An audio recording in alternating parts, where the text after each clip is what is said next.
Welcome back, comrades. Though I should. Eh. Well, I'll wait for some. I have a bit of an announcement, but I'll wait for people to. I'll wait for people to come in before I make that. Let's see. I'll give. Let's see.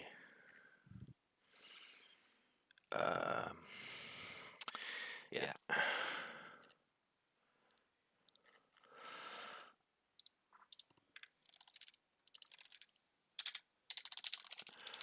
Just putting the link out there.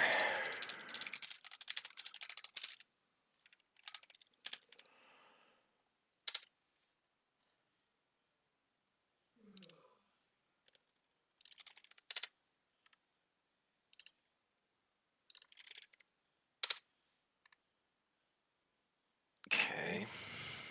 It's there, it's there.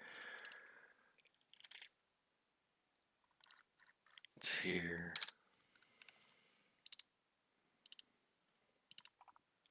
And then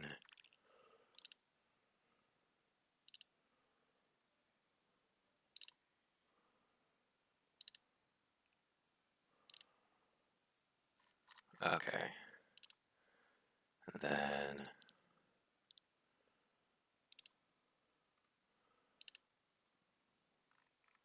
huh? Oh. Okay. And then all right. I think we're set. Oh, one more thing.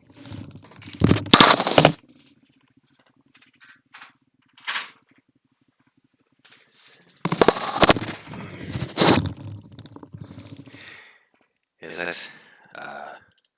Hang on. Oh yeah, it's probably this acting up again. There. Did that fix it? It's weird that it does that when I have. My settings are lying to me. To answer your question, Fire. Also, thank you for coming. Hang on. Last few days have been a bit rough, but I figure this would be a good way to get my mind off it. Where did I put Great Ace Attorney? Here we are. And go. This should work now. There we go. All right, we're in business. I'll just... There we go. Alright. And now, start playing from my latest save. I believe that's where we ended off last time, yes? Hello, Jorenda. We're going to be resuming here with this testimony here. On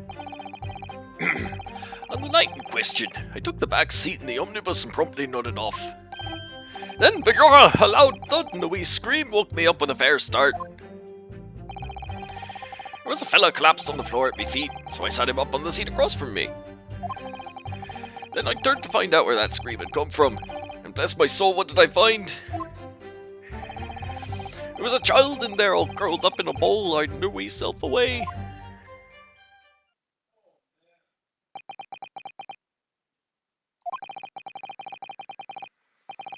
I remain somewhat baffled, I confess, but from what I gather on the night in question, this young girl was indeed riding in the omnibus, is that correct? It is exactly as the defense counsel said.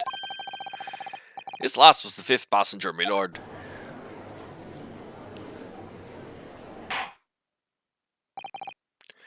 Very well.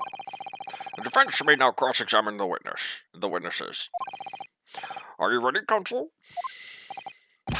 Yes, my lord! Or rather, no. I have no idea where to start.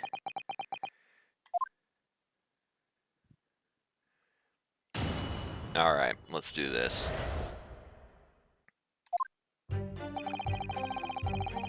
In question, I took the back seat in the omnibus and promptly nodded off. Hold it! Let's just start pressing, I guess. And when you first got onto the omnibus, were there any other passengers already on board? There were not. The cabin was empty, and there was no one on the roof deck either. You were the first passenger, as it were. I see. Aye, that's why I took the back side as I did. 'Tis the most comfortable, so it is.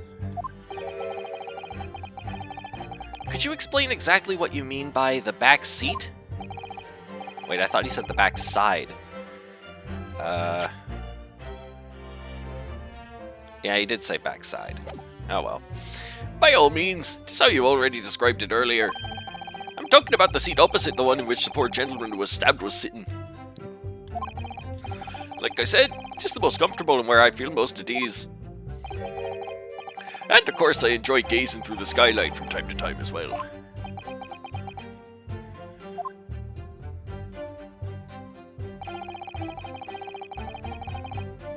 A loud thud and we scream. Hold it! Yes, I have installed the stream closed captioner, but it's still not working. I do.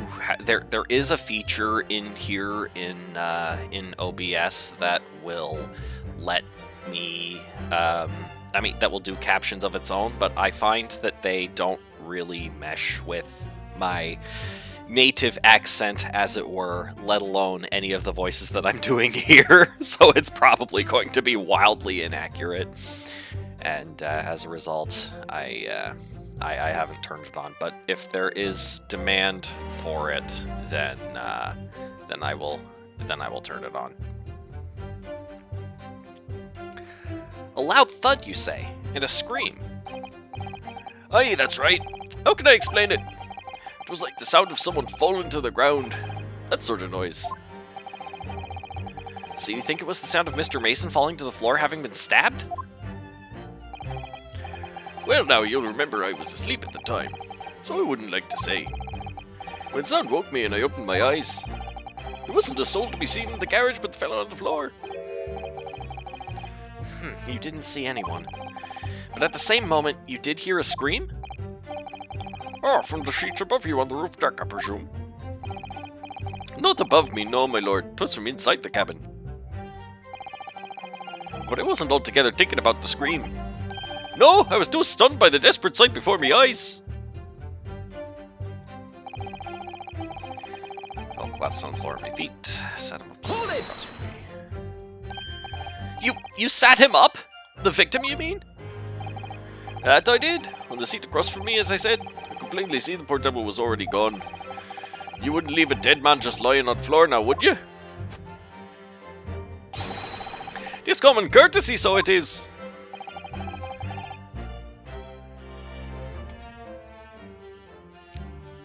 I forget the voice that I forget the exact details of the voice I gave this guy.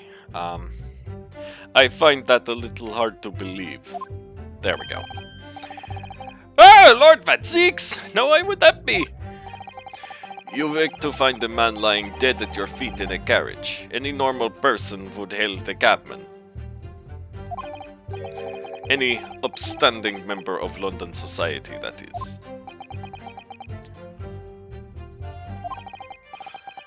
Well, now, as you know, I'm in something of a special line of business. The business of lending money at exorbitant rates of interest? Unfortunately, my lord, not everyone is thankful for the help I offer them, and some would even see me dead. So I do try where at all possible to avoid getting myself in a tangle with trouble. Are you suggesting you were just gonna leave the man there? Heavens alive, no! I was always intended to report it, so I was. Only, I had a mind to find out the whys and wherefores first. The whys and wherefores? Right you are. There were some details I wanted to understand before anyone else got to meddling. That wee scream I heard, for example. Wouldn't your good self just do just the same? Yes, the scream he says he heard at the same time as the thud of the victim collapsing.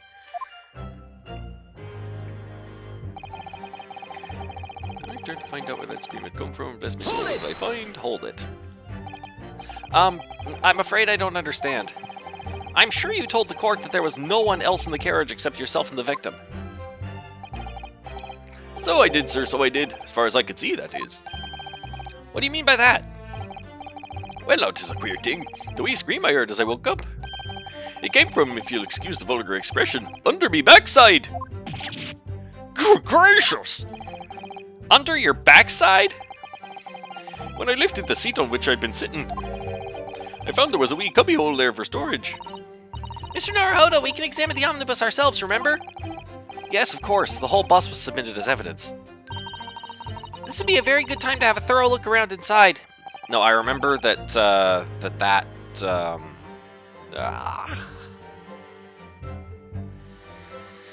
that seat was full of stuff, and they said no one would be able to fit in there. I remember that.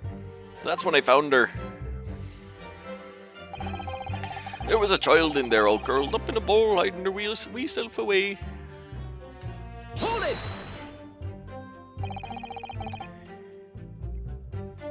You say she was hiding herself? I think my controller may have... Oh, never mind.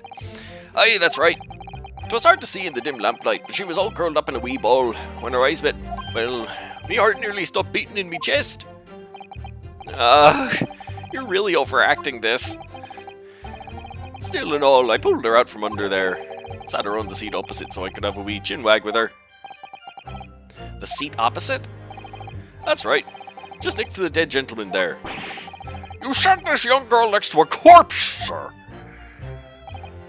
Well, as I'm sure I mentioned, a gentleman in my position can all too often find himself in mortal danger. So, I needed to find out just who this urchin was, you see. While I was in the middle of talking with her, I heard another scream, a fellow's voice this time. Presumably that scream was Mr. First, who was sitting on the roof deck seats. Right you are again, I would say, sir. Looking down through the skylight, you must have seen this young girl and the gentleman with the knife in his belly. In other words, the previous witnesses did not in fact see you at all, Mr. McGilded.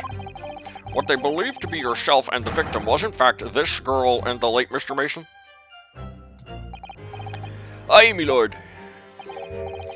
I was, as I think everyone understands now, sat at the back of the carriage out of sight.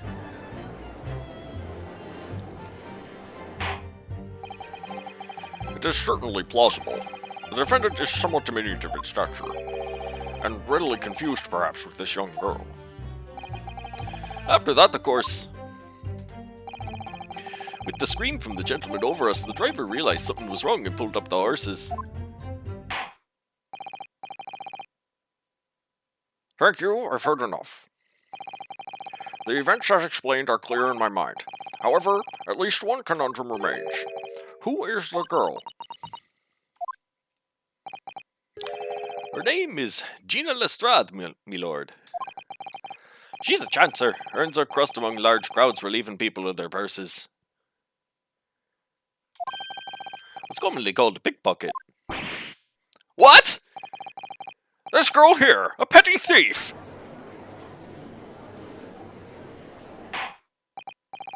Order! Order! Is this true, Miss Lestrade? Miss Lestrade, you will answer the question! Ah! How dare you! What is the meaning of this? Ah! The girl, she's gone! Open your eyes! I'm over here! Good gracious! How? What was the point in that little sidestep? I know what you lot are thinking! Grown-ups are all the same! This dirty little dipper, you'll say, slipped up and got caught on the job! She got herself backed into a corner, so she knifed the gent! Go on, that's what's in your heads, ain't it? No, not at all! This is a court of law. We're here to determine the truth, not cast...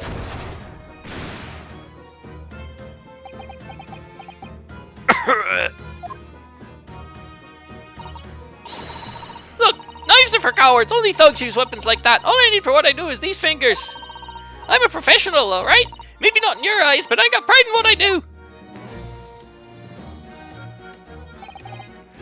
Let me guess, you don't count smoke guns among weapons for thugs? Oh, this? Yeah, this was in a bag I lifted the other day. Down where they keep the four-wheel drags. I recognize that symbol. This belongs to Herlock Sholmes, you little brat. It's nice, isn't it? I like the pink best. Ah, do not wave that thing in my direction again! So, you admit that you were riding the omnibus on the night in question?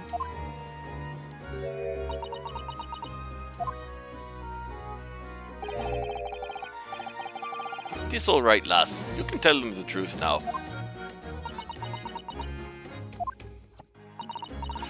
Alright, yeah. It's just like the Irishman said. The court accepts this girl, Miss Gina Lestrade, as a valid and significant witness in this case. Accordingly, young lady, we will now hear your testimony, if you please. You will tell the court exactly what happened in the omnibus on the night in question. Alright, if I have to.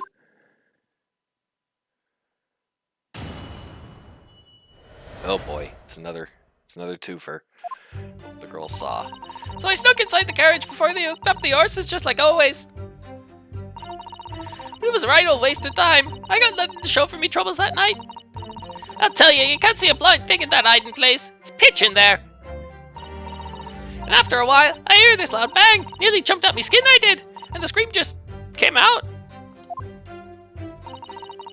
It's because of that this swell found me. He did help me get away, mind. Yes, he let you go. I fail to understand why you would let this street urchin go, Mr. McGilded. Oh, 'tis simplicity itself, me lord. You see, she couldn't possibly have killed the other passenger. I knew that for a fact. How? No motive, I'm guessing. He would have had nothing to steal. As I'm sure I said before, sir.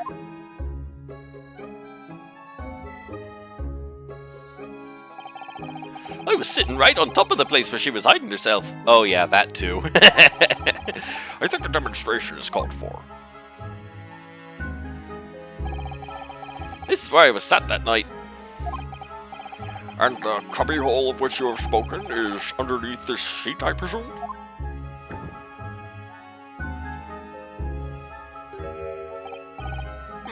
Yes. It does appear just large enough to accommodate someone of the girl's stature. Aye, but of course the wee lass was stuck in there. Because I'd parked myself on the seat for the duration. Ah! So you see, that's why I let the lass bolt. I knew that if the police found her there, they'd automatically assume she'd done it. But I couldn't live with myself if a young life was ruined when all the time I knew she was innocent. Even though you must have realized your action would result in your own innocence being called into question.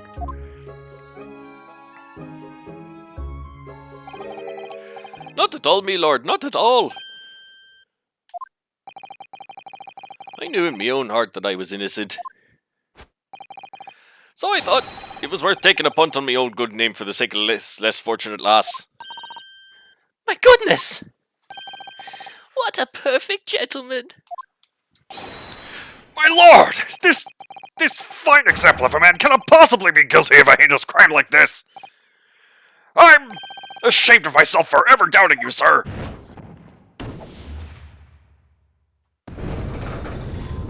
Oh, is that it? Oh, right, she didn't change either. With calm, calculated reasoning, one arrives clearly at the truth every time.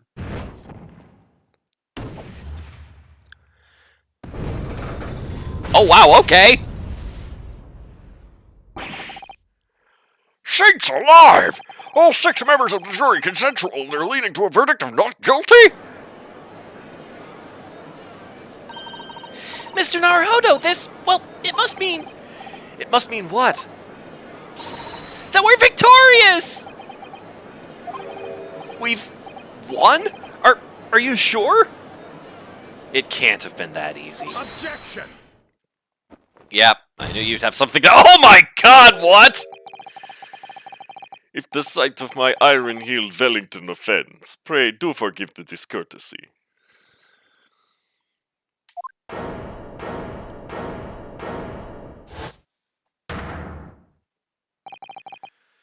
This really is a consummate example of the one monumental flaw in British judicial practices.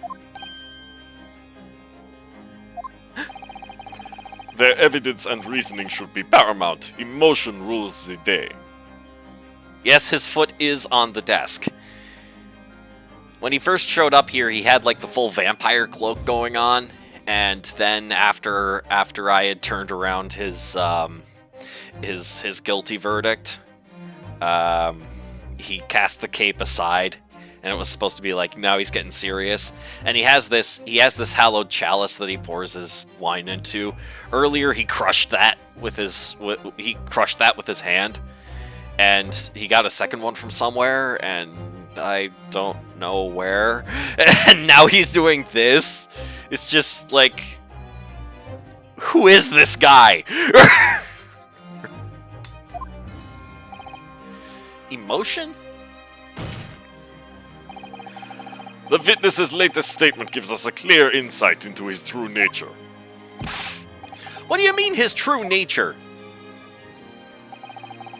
Do you really think Scotland Yard would have made such a glaring omission? After the incident, the omnibus was comprehensively searched by officers of the police. Obviously, the interior of this cubbyhole, as the witness put it, was included in their investigation. It was full of crap, and there wouldn't be room for the girl. Is that what he's about to say? The compartment under the posterior seat was full of the coachman's belongings. There it is. It's noted in black and white here in the police report. Good Lord! The evidence has been tampered with. In order to corroborate Mr. McGilden's story, someone has unlawfully removed everything from under the seat. Wait. Are you sure?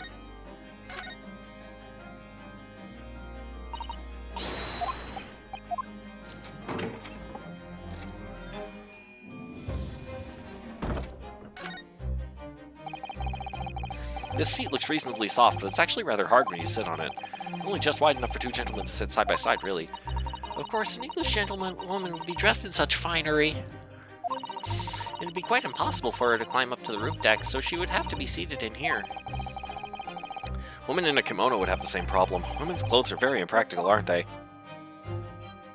I want to open this.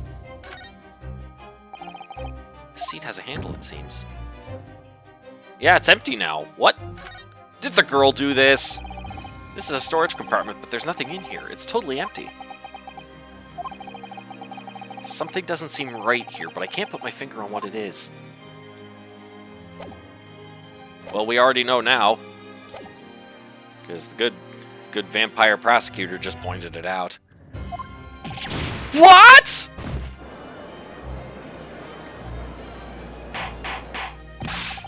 Order! Order! How could such a devious contrivance possibly have been effected, Counsel? Naturally, we must acknowledge the deficiencies of the constabulary in allowing this to have happened. However, I assure you, when the omnibus was wheeled into the courtroom this morning, the compartment under the seat was not empty. Well, my Nipponese friend? Me? When the carriage was submitted as evidence, doubtless you examined it in fine detail, as would any self-respecting practitioner of the law.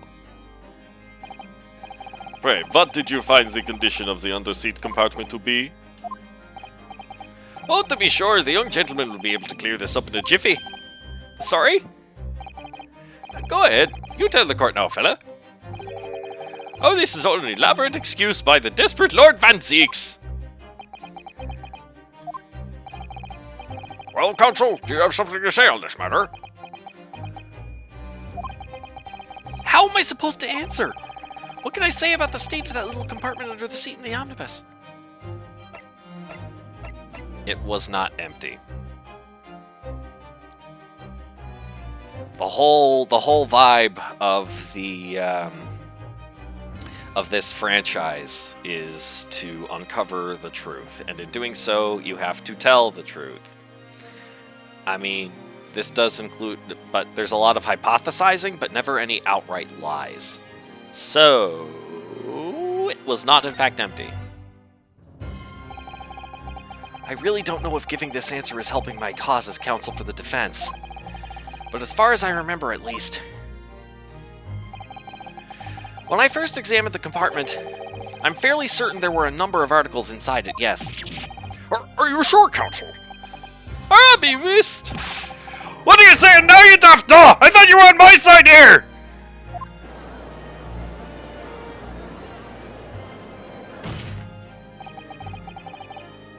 What game are you playing?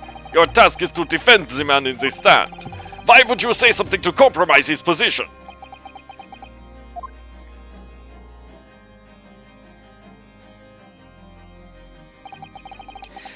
As the advocate for the defense in this trial, I confess I'm still not entirely sure where I stand. But it seems to me that I should state what facts I do know as clearly and honestly as possible. Interesting. This not altogether pleasing, fella.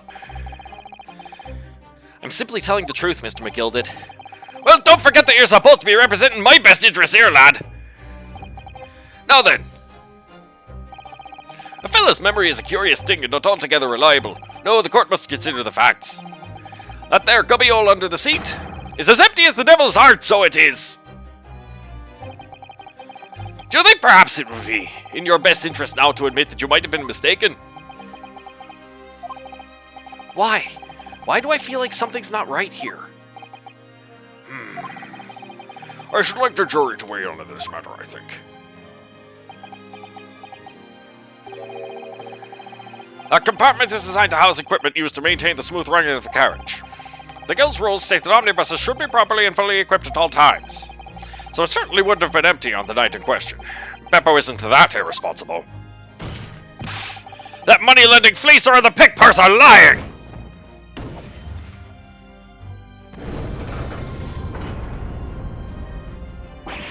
Ah! I can't believe I was nearly taken in. The stinking rich are always stinkers. Nothing but cowards, the lot of them. What? Oh no. It's a trick! Of course it's a trick! No, Jorenda, we looked at it during last week's stream, and it was full of stuff during the previous part of the trial.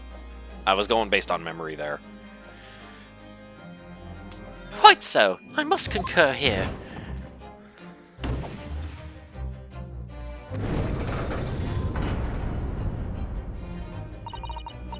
With calm, calculated reasoning, one arrives clearly at the truth every time. Yes, but every time a different truth, it seems. My lord, I humbly exhibit the scales of justice. Clearly, a verdict of not guilty at this time would be wholly inappropriate. Thank you, Counsel. But before we proceed any further, there is the matter of the outstanding cross-examination. Counsel for the defense, begin your questioning of the witness, please. Yes, my lord. What just happened? The whole balance of the trial just shifted almost beyond recognition. The Reaper of the Bailey is at work, it would seem.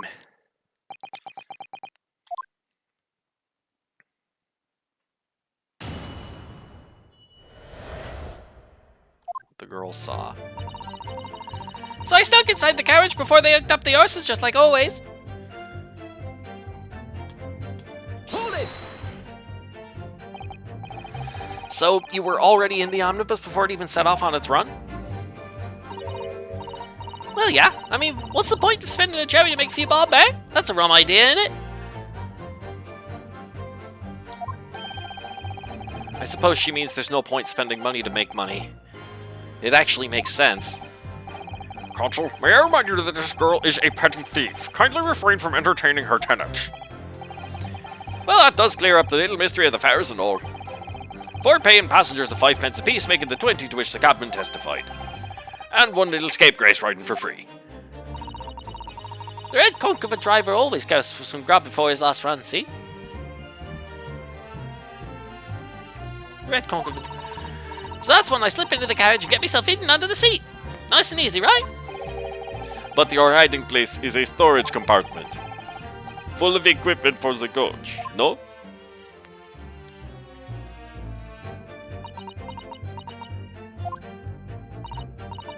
Yeah, there's brushes and buckets and whatnot in there, sure. Always chuck all that out and cram it in a corner somewhere. No one ever seems to bother much.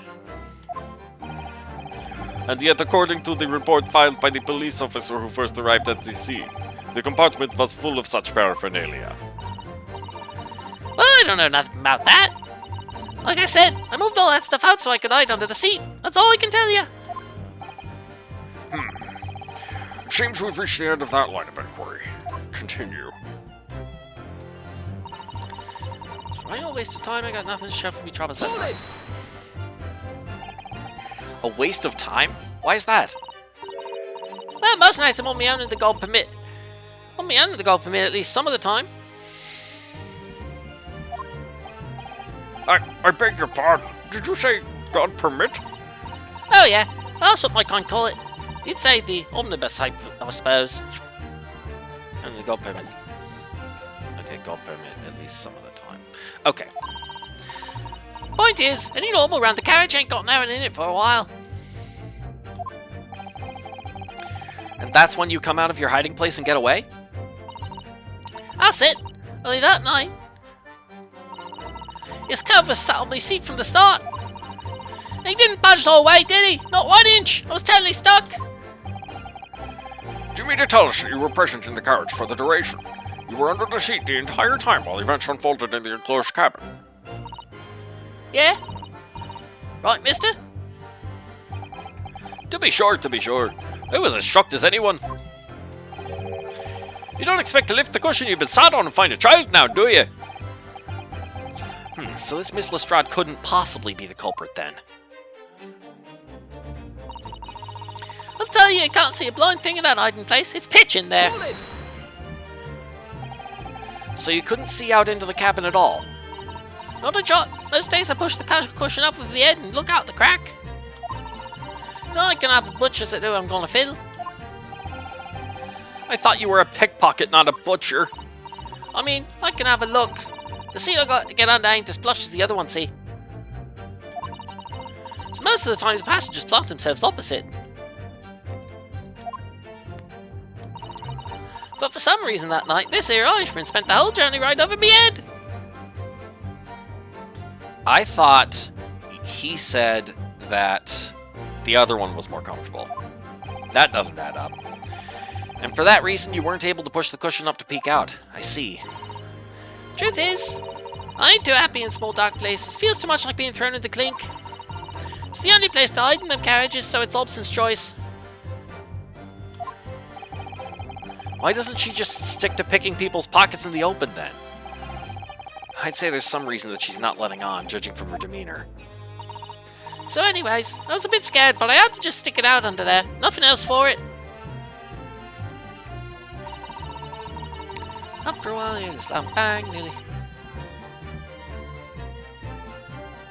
Yeah, exactly, Dorinda.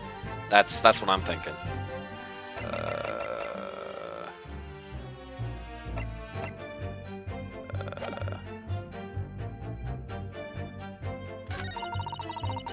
Oh, oops. Meant to press this. Hold it! There we go. It's hard for me to do high-pitched and like something else concrete at the same time. So I'm kind of just giving her a similar deal to McGilded, but trying to make it as Cockney as possible while still talking really high. When you say a loud bang, do you mean the noise of someone falling to the floor? Could have been, I suppose. I don't not remember so well. Why does it make me jump? And you let out a scream involuntarily? Oh, Ryunosuke, you mean? Can't make heads or tails of the expressions that she's using. Yeah, fair enough. I mean, neither can the judge. And the judge is British. So, one can hardly blame a Japanese guy in Britain for the first time getting lost.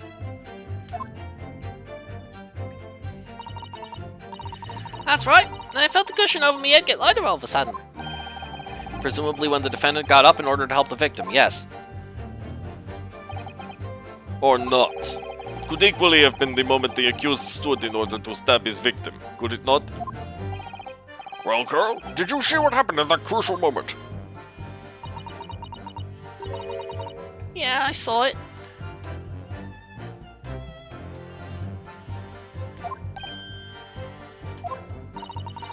I pushed up the cushion and had a quick butchers while I had the chance, didn't I? The Irishman was sitting up the bloke falling on the floor on the seat opposite. That matches Mr. McGilden's account, of course. But then the fella suddenly turns around and looks right at me! I slunk back down again, but it was too late by then. I should never have risked looking! It's because of that this swell found me. He did help me get away, mate. And when Mr. McGilden discovered you, he pulled you out from your hiding place? I was scared stiff, I was. He dragged me out and sat me down on the seat and all. Next to the victim, Mr. Mason? Yeah, the bloke had a knife in his guts. He was still bleeding. And then the carriage lurched a bit and he ended up falling onto me. Oh, how awful. Both my hands got covered in blood. Made me feel sick as a dog. Both her hands covered in blood. That must be what the rooftop passengers saw. After that, I believe you talked with Mr. McGilden for a while, is that correct? He asked me some stuff. Wanted to know me name, what I was up to and that. Then I heard something from up above. Someone screamed. Yes, Mr. First on the roof deck, one would presume. Well, I didn't want no one seeing me face, so I didn't look up. Then the horses were drawn up smartish, and this here Irishman says to me, "Get back under the seat. I'll see that you can get away later."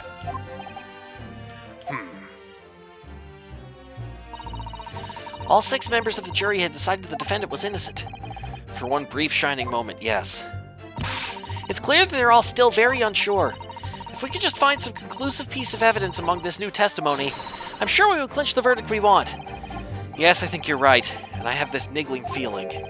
Something's bothering me, but I just can't quite put my finger on it. Okay. Snuck inside the carriage before they hooked up the horses. Right old waste of time, got nothing to show.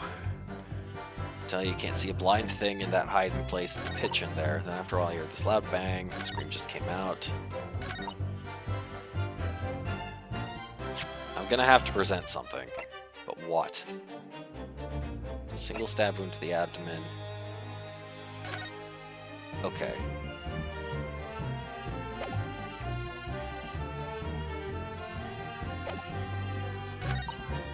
Okay.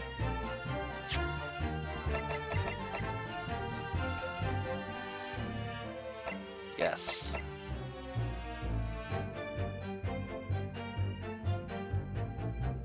This just must be quite valuable.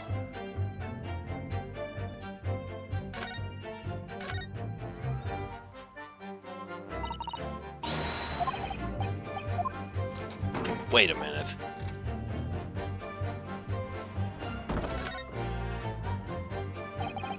That's blood, isn't it? Is something wrong? Oh, it's just, well, this bloodstain is so obvious, that's all. And yet Van Zieks had made no mention of it. I suppose that does seem a little strange. Why do I have such a bad feeling about this?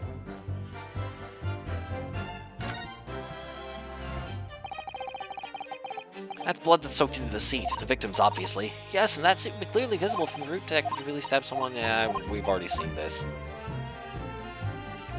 Now what happens when I do this?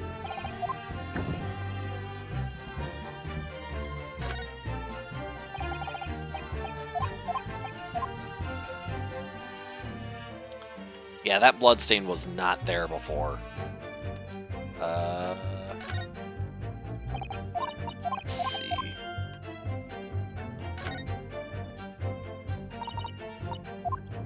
Alright, can we get a look at the top of this thing again?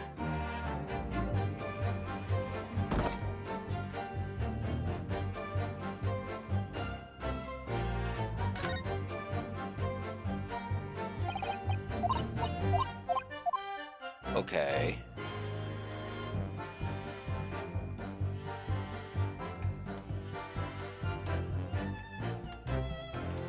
Does the cross seat have a compartment? It does not. Watch.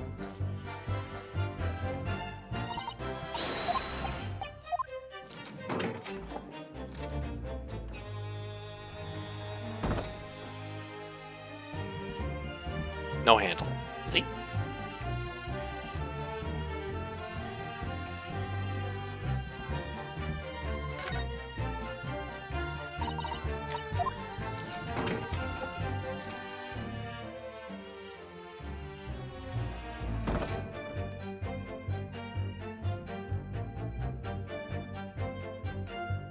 We don't see where the stuff was moved either.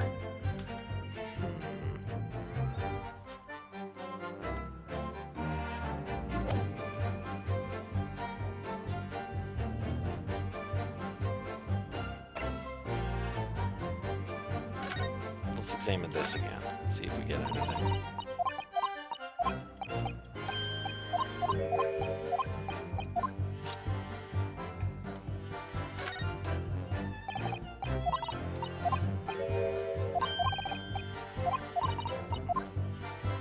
Okay.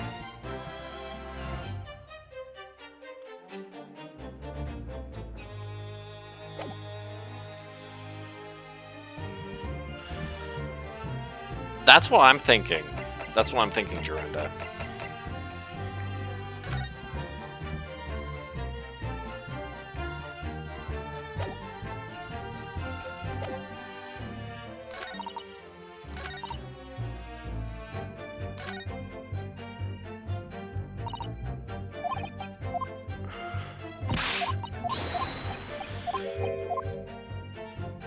Okay.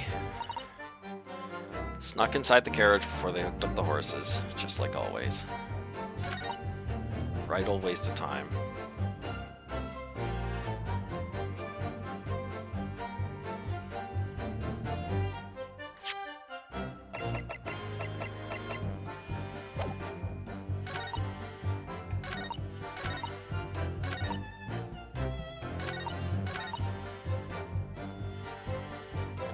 What's this say again?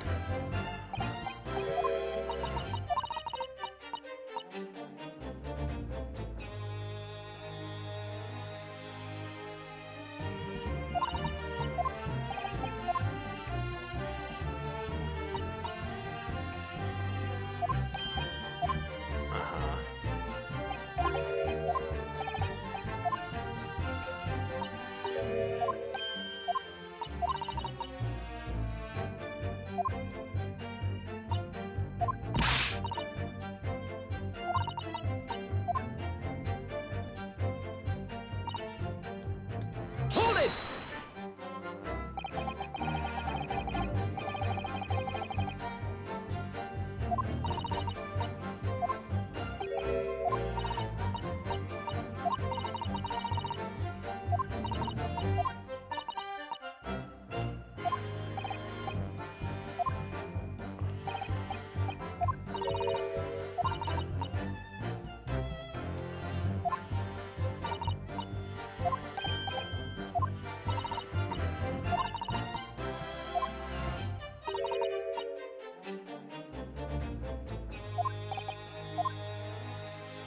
Okay.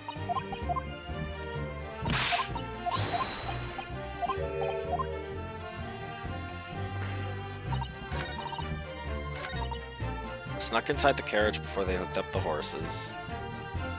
Do we have anything that contradicts that?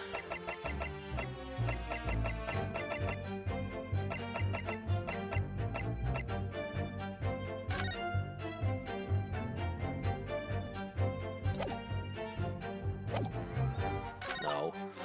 Right old waste of time, got nothing to show.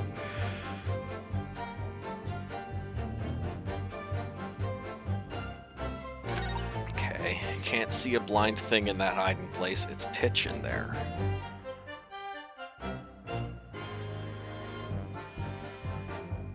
Who owns the gloves? We believe they are McGilded's. Top hat guy. This loud bang really jumped out my skin.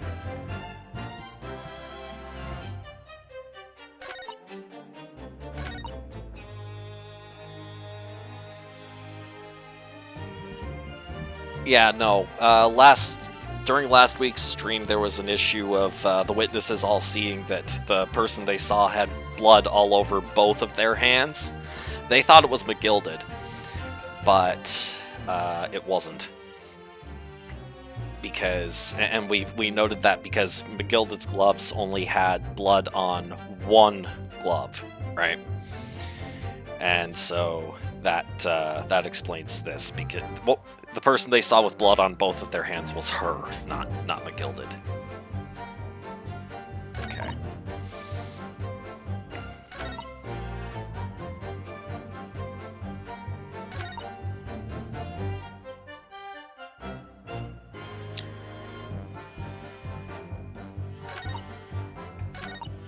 Hang on. I have a hunch now.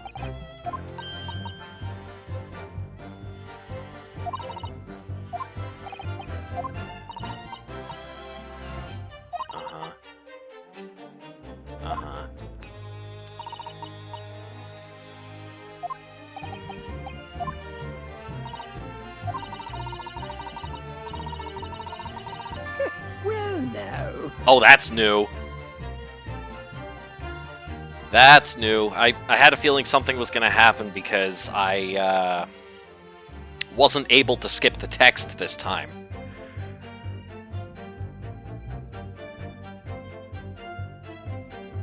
Excuse me. All right, what you got? Is something wrong, Mr. McGilded? This is what we want. Maybe the problem was that I needed to spot the bloodstain on the floor first before he would have this reaction. Either way. Oh, I do apologize. Was there something the matter, Counsel? I'm just wondering if Miss Lestrade's last comment made something occur to you, perhaps?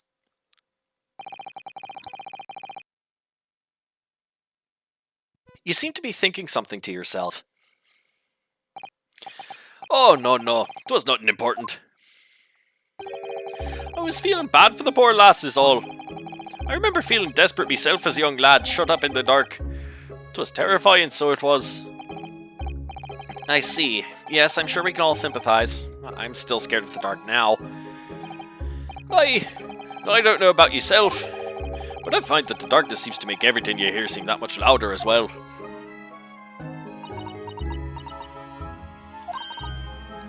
Yeah. Oh, I suppose it does. Maybe. Miss Lestrade!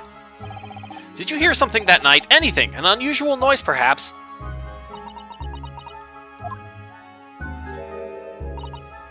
Nah, not really. All I could hear was the Irishman snoring. Be jammers! There's no need to tell the whole world of me foibles, you little scamp! What a pity. If only Miss Lestrade had heard something, it might have given us a vital new clue. Yes. What should we make of that last statement of hers?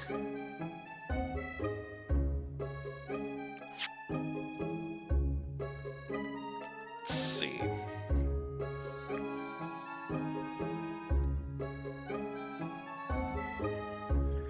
Here was the Irishman snoring.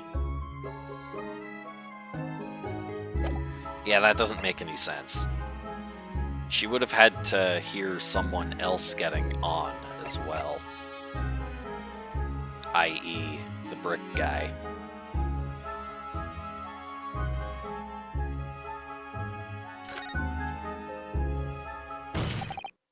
My lord! I believe the statement just made by the witness is profoundly important. Profoundly important, but all she said was that she heard nothing. Yes, which is the profoundly important point! I'm almost sure of it! I'm almost sure that I don't understand the inner workings of your Eastern Mind Council. Nevertheless, Miss Gina Lestrade, you will supplement your formal testimony by repeating that last statement, please. What? Supplement? What are you on about? Don't give me all your fancy talk. I know what you're trying to do, but it won't work on me. That's right, insult the judge. Always a good move. Straining my ears to work out what was going on, but all I could hear was snoring. Hold it! So you were straining to hear what was happening the entire time, since the moment you hid yourself? Not exactly, no. Sorry? Well, there was no one in the cabin to start with. I could just push the cushion up and have a butcher to see what was what. But then when I saw this swell getting on, I got my head down so he didn't notice me. And Mr. McGilded sat on the seat under which you were hiding, correct? Yeah, would you add you Adam and Eve, eh? What a mug! So then all I could do was listen. I was waiting to jump out of there as soon as I heard him leave, see? But would he? Not likely! Even though he stopped here and there, I never heard the door open. That's the key part right there. So I just had to stay and put and listen to him driving his pigs to market, snoring like an old dog he was. Are there any conclusions we can draw from that, I wonder? It doesn't add up. When did the victim get on? Miss Lestrade, what you've just told the court is clearly at odds with the facts. Ah! At odds? Are you sure, man? Absolutely. It seems my learned Nipponese friend is not as dull-witted as I feared. So Van Zieks realized it too.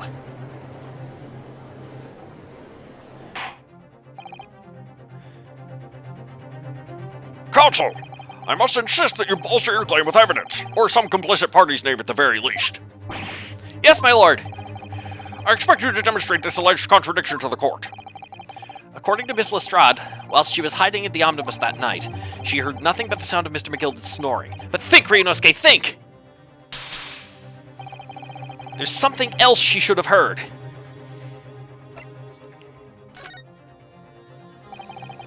Very well, my lord. Allow me to elaborate. Yes, exactly, Jorenda. On a particular sound that Miss Lestrade could not have failed to hear on the night in question. The sound very clearly explained by the presence of the following person. Take that! Thrice-fired Mason. Yes, my lord. The sound that Miss Lestrade cannot have failed to hear is that of the victim, Mr. Mason, boarding the omnibus. Order! Order! Explain your reasoning, counsel! Miss Lestrade, allow me to confirm something. You claimed earlier that you were the first person on board the omnibus. Is that correct? Yeah, of course I was. I got on while the driver was in the pub, didn't I?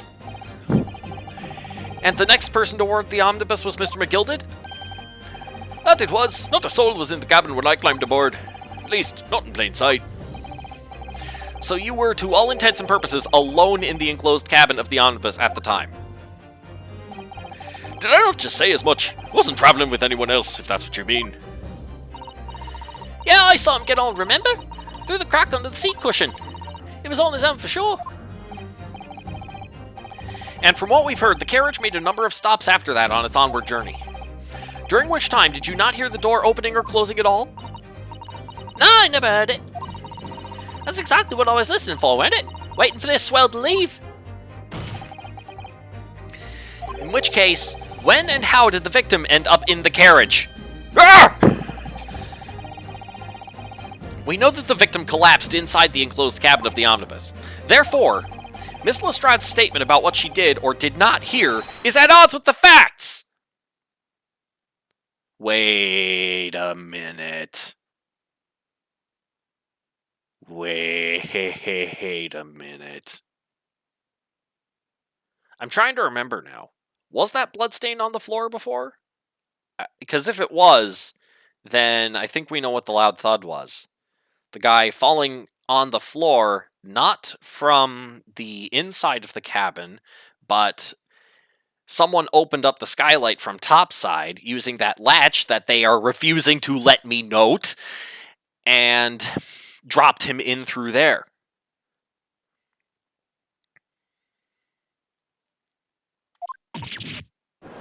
And the only reason the bloodstain got on the seat was Mr. McGilded setting him up on the seat afterward.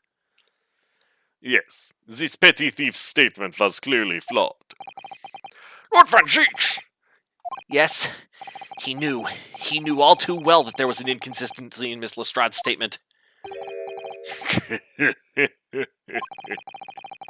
It would seem words of thanks are in order for my learned friend. Yeah, but Seafire, I don't like it when they do that. What are you talking about? You have demonstrated matters impeccably. This witness and her colorful statements are entirely unreliable. Her words are convenient untruths, nothing more. He's dead right. How could the victim possibly not have boarded the omnibus? Makes no sense whatsoever. This girl is a pickpocket. Let's not forget that.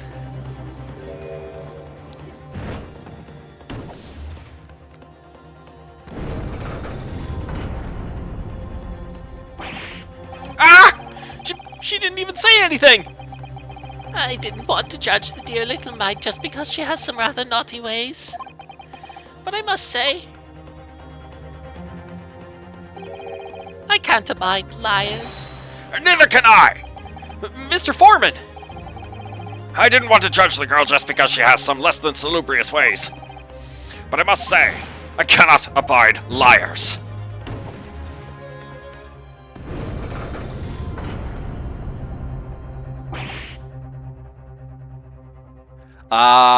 Yeah, maybe that was the trade-off, Fire. Yeah, I remember that. I remember that in previous games. Ah! Mr. Naruhodo, that's 5 jury members leaning toward guilty!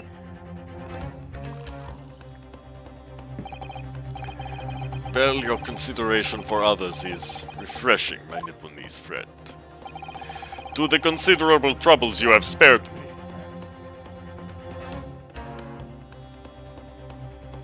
How drunk are you now? Yes, very refreshing. Ah! God! What are you playing at? Have you forgotten who you're working for, you useless Eastern Abaddon? This is carnage! It's perfect!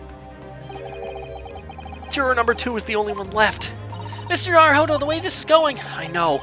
If we can't find some new way to convince everyone of Mr. McGilded's innocence, the judge will rule and we'll have lost. I very much wanted to believe the words of one of London's most respected gentlemen. But those of us in service know we must accept hard truths. Hold it! Yes, he is licking the knife. Yes, the witness's last statement seemed to have revealed a critical inconsistency in her story. However, it's not inconsistent with itself. If we consider the possibility that her statement is in fact the truth, it may shed an entirely new light on this whole case. What are you saying? Counsel! I'm sorry, sir. Whatever do you mean? Counsel, I will not tolerate you attempting to prorogue my adjudication. Explain yourself at once. When the accused boarded the omnibus on the night in question, the victim was nowhere to be seen. Subsequently, the carriage door was not heard opening a single time, as testified by the witness in the stand. And yet the victim's body was found inside the carriage. If this petty thief's words are to be believed, how do you explain the victim's miraculous appearance inside the cabin of the omnibus?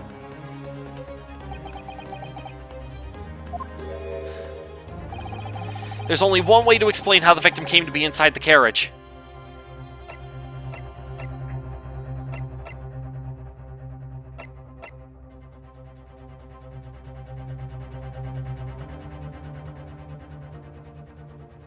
I'm not sure whether to go with either of these two, because I'm thinking skylight entrance.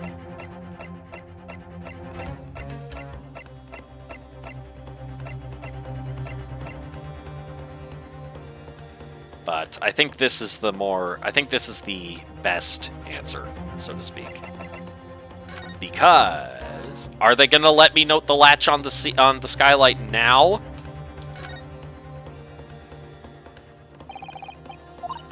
Nope.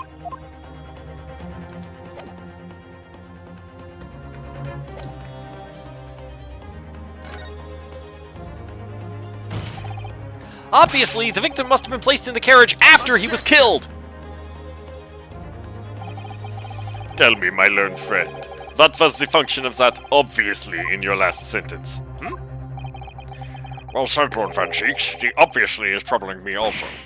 No! That's really not the point. The point is that the victim must have been moved into the carriage afterwards. Then answer me this.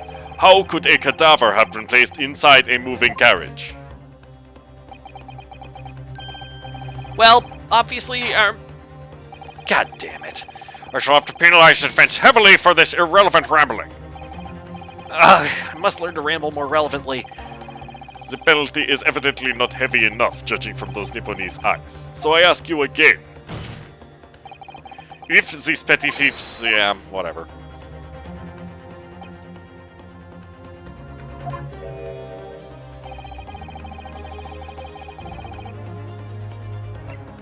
There's another entrance. The autopsy does say when he died. If the door wasn't open even once, the only explanation is that the victim entered the enclosed cabin some other way. I wondered what new fantasy you would come up with in your blind panic. But behold, the omnibus is here for all to see. Only one side of the enclosed cabin is furnished with a door. The other has only windows. Fixed windows, which cannot possibly open. In short, there is no entrance to the cabin other than the door. But there could be. There's one possibility you haven't considered. Oh, really? Yes, one other way inside that isn't the door. Another opening, the use of which allowed the victim to appear inside the enclosed cabin. Huh? All right, counsel. The defense will identify the location for the court. Here is the omnibus on which the incident occurred. Where on earth is this entrance by which you propose the victim entered the cabin? Right here. Take that! The answer is obvious. It can only have been the skylight. This is what I was trying to say the whole time. I say, the skylight! There is a latch that nobody wanted to notice. Your ludicrous proposal almost has me lost for words. However, the skylight may well be large enough for someone to pass through. so you claim. But do you have a shred of evidence to support your addle-brained theory? Both Mr. McGilded and Ms. Lestrade said the same in their testimonies. They each claimed to have heard a loud thud, such as the noise made by someone falling to the floor. Yes, which has already been explained. As the sound of the victim falling from his seat, having been assaulted with the dagger.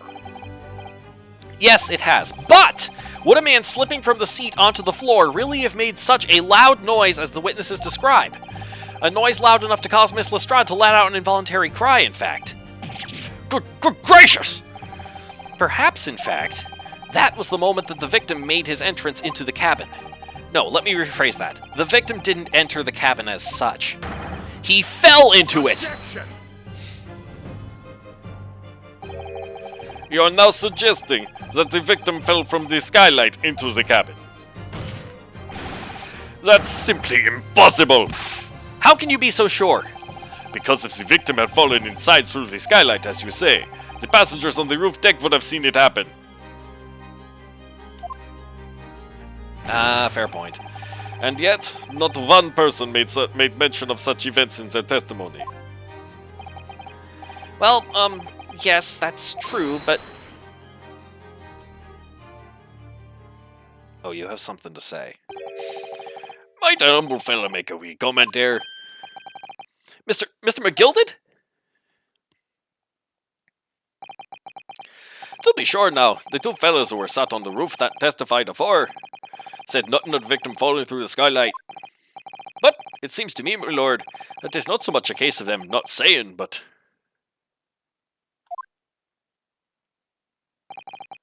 Aye. It is a case of them being unable to say. What? I think perhaps the two fellas do be having something of a compelling reason not to mention what happened.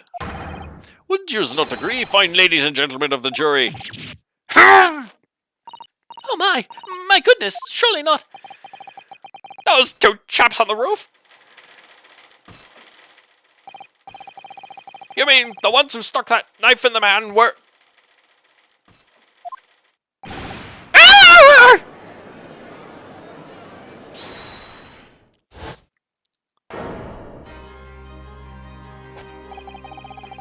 Just what exactly are you insinuating here, you blatherer? You rotter, I said, you rotter! What are you insinuating? This is a flaming outrage! I have a good mind to give you a blinker in a minute! He'll give you a shiner in a minute, he said, and so will I! Mr. Fairplay! You're effectively accusing me, a silly gentleman and well-respected banker. And me, a very angry hatter! Suggesting that someone like me could have stabbed that man in the guts, it's a disgrace, it's scandalous, I protest in the strongest possible terms! That's right, I protest too about you rotten scoundrel! Here we go. Order! Order! Order! This is not the time, witnesses! I will not permit this wanton invasion of the stand! Return to the anteroom at once! But this is beyond reason, my lord! Ah, it's outrageous! It's very hurtful, you know! My lord, if I may comment. Go ahead, Lord Van Cheeks. It was the defense that incited this outburst from the witnesses. My learned friend has seen fit to abandon all protocol and accuse the witnesses without proof. Accuse? I never intended to... It seems, young Nipponese, that your command of the English tongue is wanting. Have you not been paying attention, Dracula? It wasn't Ryunosuke who leveled that accusation. It was McGilded. It was Magnus McGilded who leveled that accusation. I said nothing!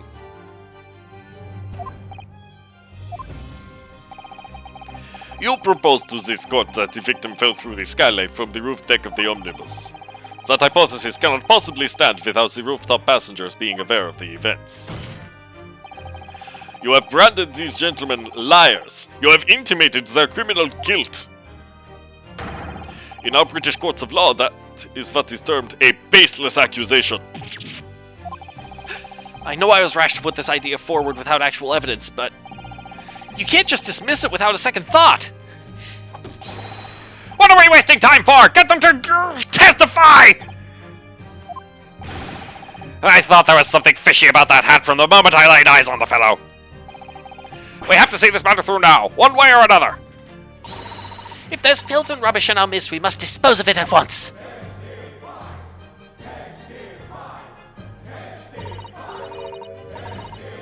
What's happening, Mr. Naruhodo? Oh, cool. Backup voices. The spectators in the public gallery they're in a complete frenzy!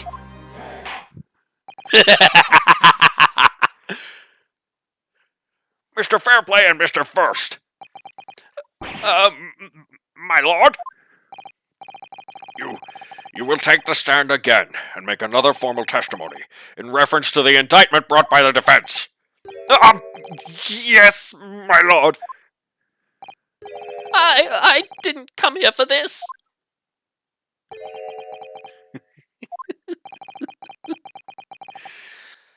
There's no time to think this through. All I can do is keep pushing forward.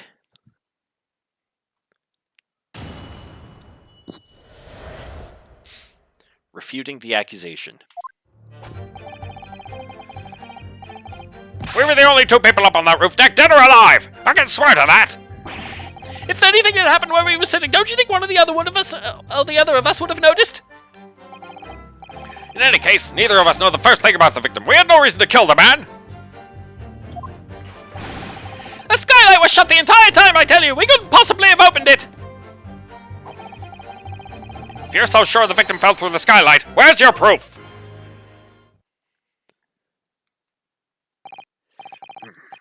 I must say that on listening to this testimony, it is somewhat hard to imagine how either witness could have performed any malevolent act on this open rooftop deck without the other noticing forthwith. That's right, you see? We're innocent, I tell you!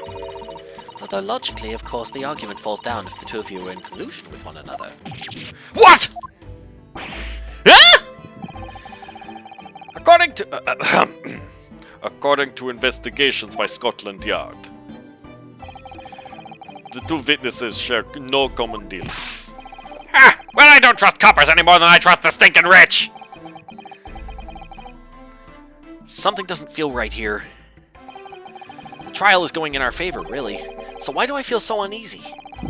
Counsel for the defense, over to you. Your cross-examination, please. Oh, yes, my lord!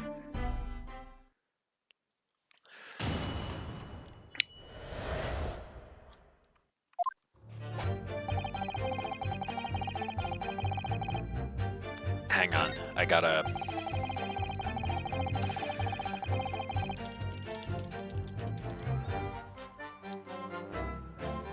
Let's see...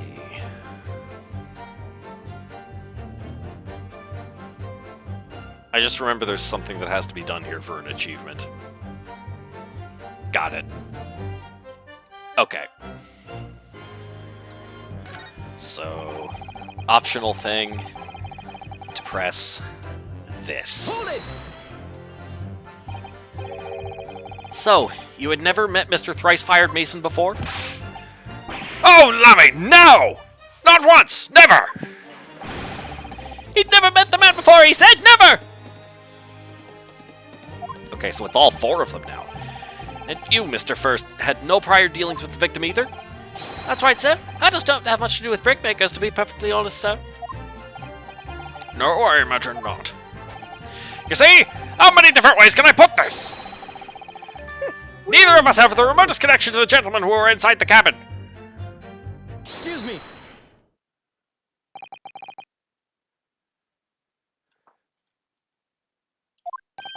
Mr. McGilded? Yes, counsel. What can I be doing you for?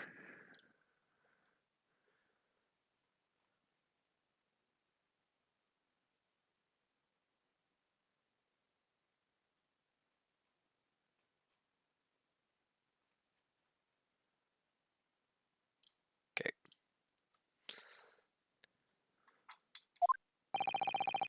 Did the witness's last statement give you pause for thought somehow?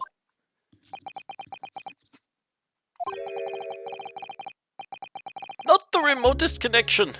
Is that right now, I wonder? What are you insinuating now? Ah, Mr. Fairplay. It has been too long, so it has. Huh? If I'm not very much mistaken, I believe this fast approaching, is it not? Your repayment date. I beg your pardon?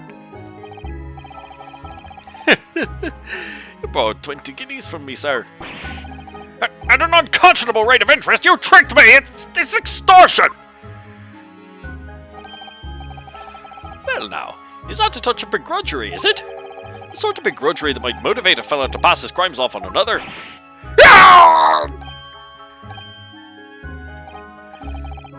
And young Mr. First. Me, sir? What do you want with me, sir?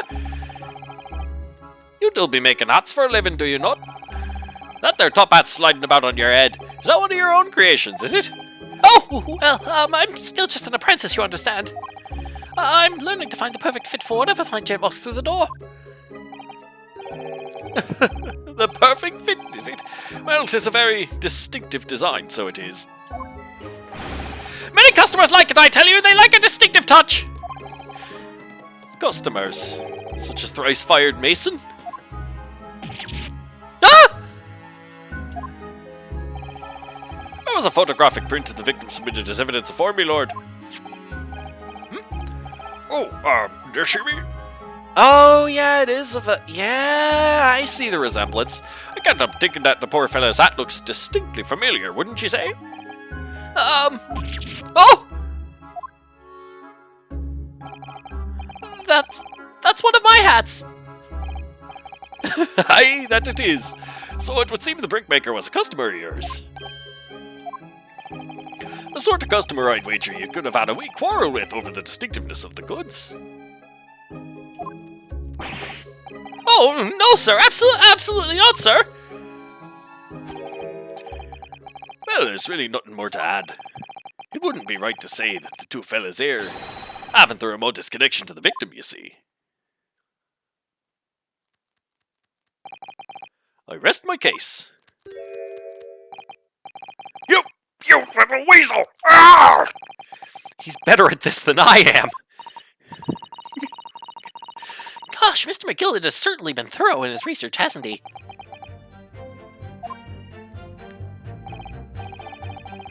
Please don't let me little interruption hold up the proceedings. And there's the achievement. Hat Hunter.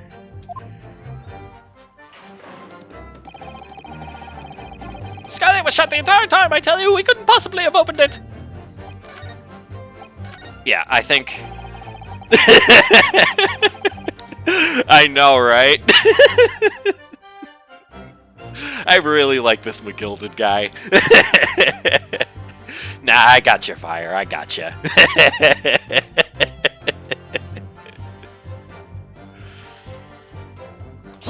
Alright, time to press everything else. So at no time did the victim, Mr. Mason, climb up to join you on the roof deck? Absolutely not! Dickhead! No question about it, he said. None at all. Oh, but yes, of course. I remember seeing them both. I saw the victim inside the enclosed cabin talking with this man here. Oh, that's right. Ah, crud. I feel bad now. I forgot. From the last stream, I'm still supposed to be giving fair play an Aussie accent. This is true, Mr. McGilded. Dear me, my lord, look, at the risk of repeating myself, I boarded the omnibus alone and nodded off inside almost immediately. That's an outright lie! Without doubt you're engaged in... Let me stop you there, fella, and ask, do you have any evidence at all? At all? Ah! It's all about evidence in the courts these days, so it is. You do well to remember that. Ah, I saw you with my own eyes! This is going so well.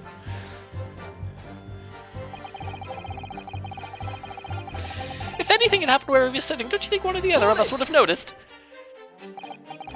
Well, it was on the final run of the omnibus past 10 o'clock in the evening. It would certainly have been quite dark. Perhaps too dark to see clearly? Is this some kind of a lock? Is this some kind of a joke, he said? Is that what this is? Or perhaps one or the other of you fell asleep briefly? Oh, you've had dinkum, sir! Are you serious, sir? That's what he said? It's impossible, I tell you! I'll give you the keys to the vault if you can fall asleep in that bit of code. Fall asleep in that bit of code? If you did manage it, your eyelids freeze shut and you'd never open them again. That's extreme. It was extreme, I tell you, and we had to put up with it because this man had locked the door! Any true gent would have unlocked it and let me in when I knocked!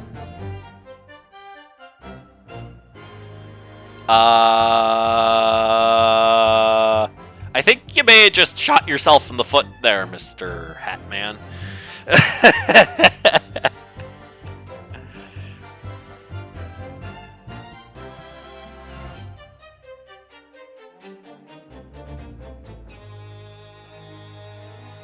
If you think about it, so what we know so far is the pickpocket before the carriage started its ride, snuck into the carriage and hid in the compartment under the seat.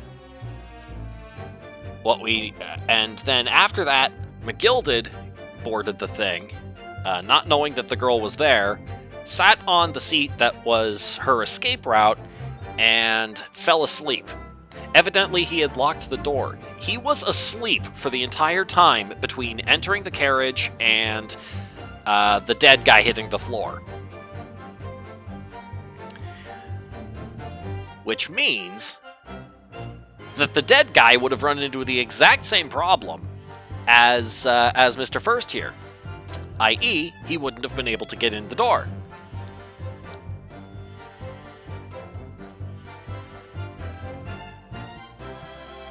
And the only other entrance is the skylight, at least that we know of. But Prosecutor von Dracula, Van Zieks, was quite clear about there not being any other openings. You can't open the windows for one. So, thank you, Hatman. I'm dreadfully sorry about that, young fella. But you see, I was away with the fairies. I didn't hear you at all. That's a lie! I saw you through the glass! You were talking to someone! Now, it was a cold night, so it was. People do be seeing things that aren't real in the cold. It's hardly surprising. Oh, I thought he was talking about after the guy was already dead. Obviously, he was TP'd into... Britain confirmed Minecraft. Saying things! Saying things! I believe we've reached an impasse here on this particular point. You! Don't take it personally now, lad. If I'm a suspect in this case, then 'tis only fair that you and the other fiend are too. Open and free competition is what a capitalist society is all about.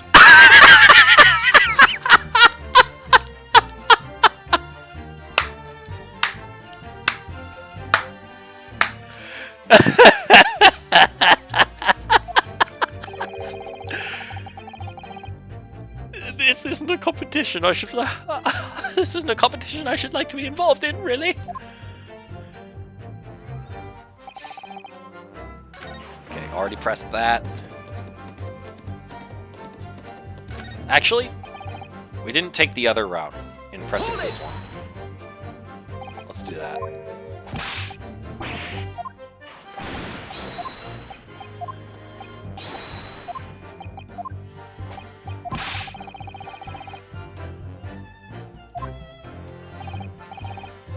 That's right, this is about motive, and we had none.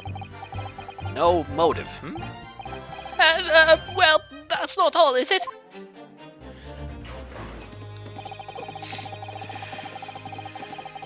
Hold it! Are you quite certain about that? That the skylight was shut the entire time? I'm gonna lose my block with you in a minute! He's gonna lose his rank with you in a minute, that's what he said! Take a look for yourself. Go on. You see, it's shut fast now, just like it was on the night. So it is. Of course, a fellow the size of Mr. Mason could likely break right through it, still and all. What? Just looking at the size of the thing, you understand. Now you hold on there. Now you hold on a minute, sir. The size of the thing means nothing. Nonsense, sir. Let's consider the bigger picture here, shall we? Let's stop biting our cane, shall we? I was riding the omnibus on another occasion when, well, I broke wind loudly. I shocked myself with it, as it happens. This is an unexpected confession, Mr. First. Oh, I just mean to say, well, the point is I tried to open the skylight, you see. But, just my luck, I couldn't make it budge. The stench was terrible. Yeah, you can't open it from the inside. We've seen that. The latch is on the outside. Everyone was looking daggers at me, sir. I went as red as rouge, I did. Are you expecting me to sentence you? Oh, no, sir. The point is, the skylight can't be opened. I tried and tried when I was inside that cabin of shame. What did she just... Hang on. We're gonna see this through to the end. The skylight doesn't open, you say? So that proves it. We couldn't have kicked the victim down into the cabin below. I tell you, neither of us could. Nobody mentioned anything about kicking anyone. Like I said, these details are little nuggets at best. It's the mother loud we should be looking for. It's how sure the victim fell through a skylight. Where's your proof? All right, we'll get to hear the actual voice of the pickpocket girl here now.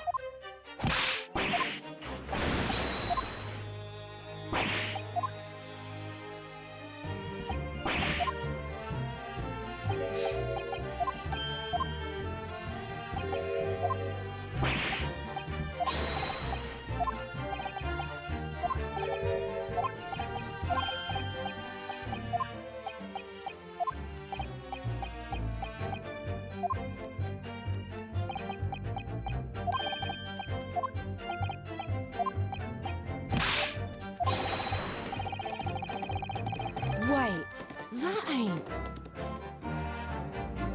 Ah, that's what she sounds like. Excuse me. That ain't right. Huh? Do you have something to say about that, Miss Lestrade? Miss Lestrade!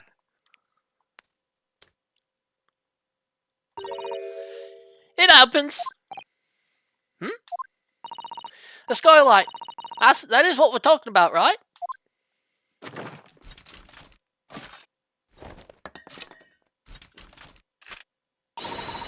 All them skylights open, dead easy. More easily than you can load that weapon? That's a lie, I tell you, otherwise when I broke wind, I... You can't do it from inside, you mug. Oh! Look, a few weeks ago I was up on the roof deck of one of them drags. And I had a great haul. I mean, I had purses coming out my ears. Miss Lestrade, this is not the forum to be eulogizing on the subject of your criminal activities. Well, anyway, I had a bit of a scare. When I lifted the last bloke's purse, he got wise to me. Well, 4 of them surrounded me, so I couldn't hop off the bus and leg it. So all I did was, I used the skylight, opened the catch and jumped right through. What? Yeah, the catch for them skylights is on the top side. That's why you can't open them from the cabin. The skylight opens from the roof deck? Bailiff! Climb up onto the roof of the omnibus at once and verify this witness's claims.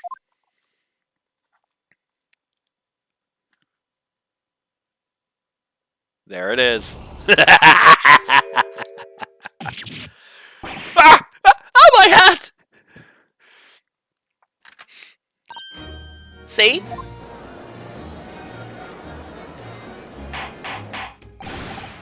Order! Order! Order! So, it appears that this street girl's statement is quite true. I don't believe it. The skylight opens. And from the roof deck. Mr. Naruhodo! This could be the clue we've been looking for! Well, counsel for the defense, please continue with your cross-examination. Yes, my lord. So, the skylight opens. Perhaps I should investigate for myself.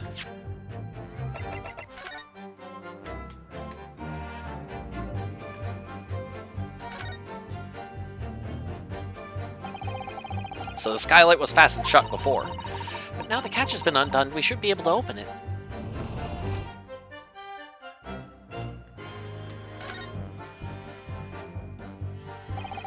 You can certainly see inside the carriage through this opening, that's for sure. Yes, and there's a lamp in the enclosed cabin. Okay, that's all. Yeah. Okay. Let's go in here. Let's compare this to the bloodstain, if that's possible. Oh, wait a minute, what? Hello! Hard proof. Yes, it does open very wide, doesn't it? Wide enough to kick someone like you through, certainly, Mr. Naruhodo. Why someone like me? Ah! What is it? Look, just here, look at this! That's without question. It's blood! Why would there be a bloodstain there? Surely, it can't be unrelated to the case, can it? Details of the omnibus have been updated in the court record. That's what we want to see!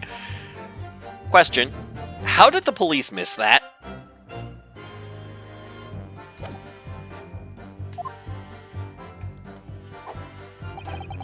If you so show the victim fell through the skylight, where's your proof?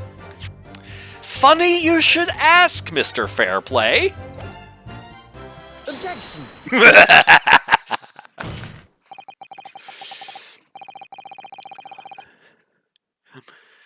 On the night in question, the victim was fatally stabbed in the stomach, and immediately afterwards, the victim's body was pushed through the skylight into the cabin below. Those are the facts, and the irrefutable proof remains clearly visible in the omnibus that stands before us today in this very courtroom. What? That's not a humbug! Ah, you can't possibly have any evidence! Ah, darn it. To recap, Fire, I checked the open skylight for myself, and there was a blood stain on the frame of the skylight, proving that yes, the body was pushed through that opening. And now he's asking me for proof that that the guy fell through the skylight, and I have it. And now he's panicking. No, you can't. I mean, we didn't do it. I tell you, it's impossible. Irrefutable proof. Here, in this courtroom. It's more likely than you think. Counsel, My lord. I believe everyone would appreciate a little clarification here. Where exactly within the omnibus is this evidence to which you allude? You will point out what it is that proves the victim fell from the roof deck through the skylight. Why are they even asking when I had to investigate this to update the evidence? Boom. By Jupiter! Is that blood? Ah! This bloodstain proves two things. Firstly, when the incident occurred, the skylight of the omnibus was open. What? And secondly, the victim was already bleeding when he fell through the opening. Oh my! And so it follows that Mr. McGilded, who was inside the enclosed cabin himself at the time, cannot possibly be guilty of this crime. No! Order! Order! Order! But the blood could have sprayed up there when the fellow was stabbed inside the cabin. Does that look like a bloodstain pattern that would have sprayed up? It would have been on the bottom side of the skylight frame, not the top side. That's weak. And only found its way to that one particular spot on the skylight. Sure, and that would be very convenient. And let's keep it in mind that the skylight catch can only be unfastened from the roof deck. I myself wouldn't have been able to open it now, would I? There's no way to know for certain, is there, if the gem really fell through the skylight, I mean? Why don't you have a good look at the floor of the cabin between the two seats? Sorry, that's Aussie. Why don't you have a good look at the floor of the cabin between the two seats, Mr. First? Tis all too plain, if you see. There's the aftermath that shows the poor fella dropped from a fair height right there, so it is. What? No! But it can't be. It's all lies! My fellow jury members, I think we can all agree that this is clear proof of the defendant's innocence, can't we? I believe we can. Yes, sir. It's clear to me now where the filthy rubbish can be found in this courtroom. So, they thought they could pull the wool over my eyes, did they?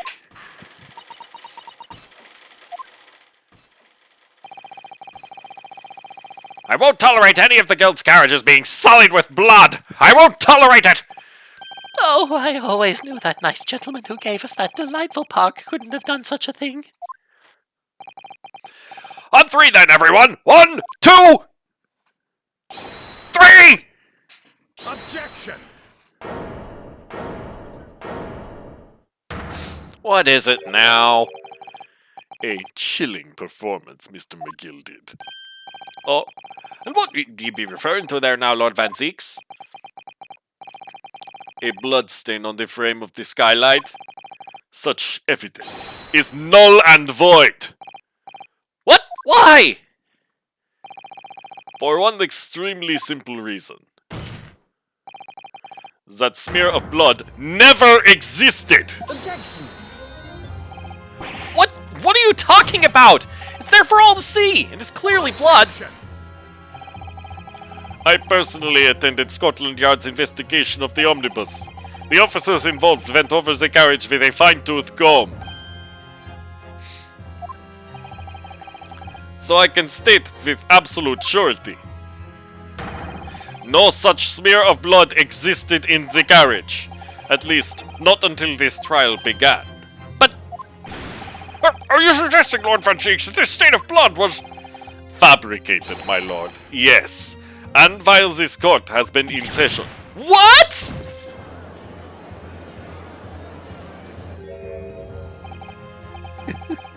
What the palaver? I must say I didn't expect such crude reasoning from a prosecutor of your standard, Lord Van Zeeks. But I'm Magnus McGilded, a fellow known all over the capital for his fine contributions to public life. I don't take kindly to slander, and I'll fight it to the bitter end. Even if it's rolling off the tongue of the Reaper of the Bailey. Mr. McGilded, I realize that this is your first appearance in court as the accused. However, I am well aware of your involvement behind the scenes in a great many affairs of dubious nature. You're very adept when it comes to avoiding getting your own hands dirty.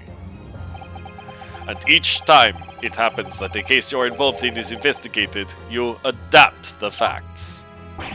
Adapt the facts? What's that even mean?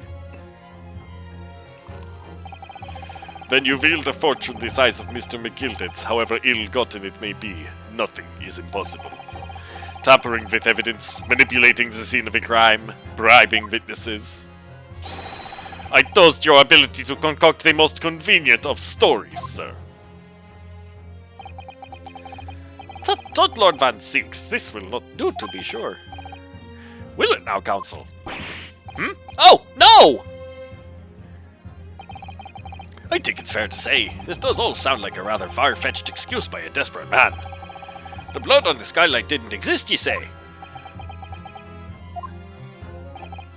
But, if yous will cast your minds back, is it not true that the omnibus there has been in the courtroom the entire time? How could anyone possibly have put a smear of blood in it without the world and his wife seeing? Isn't that right now, counsel? What about the recess? It's true. The omnibus has been in full view the entire time the entire time the court has been in session. My learned friend. Here's to hearing your opinion on this matter, in your own words. As you wish. Could someone have tampered with the omnibus during this trial? If you're asking me, I think it could have been possible, because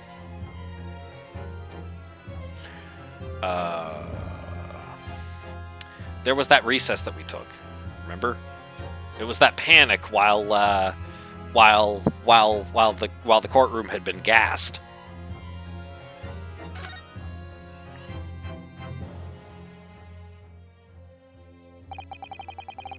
As a defense lawyer, it's my job to advocate for the defendant as best as I can.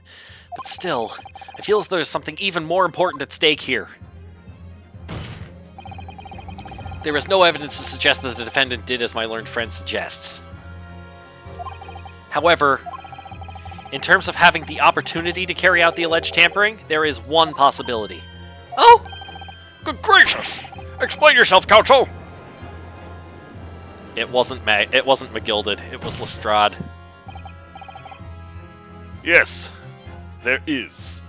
At the very end of last week's stream, Fire, we were introduced to the pickpocket girl because she was in the audience for this trial, but eventually her presence was mentioned in this case, and she tried to get away by smoke bombing the courtroom. It didn't work, obviously. But yeah, I'm saying while the courtroom was smoke bombed, that could be when the thing was tampered with. It seems my learned Nipponese friend has no intention of running from this deceit. Deceit! I'm sure everyone still remembers clearly the recess that we were forced to take. There it is. As a result of the smoke grenade fired by the witness currently in the stand, Miss Gina Lestrade.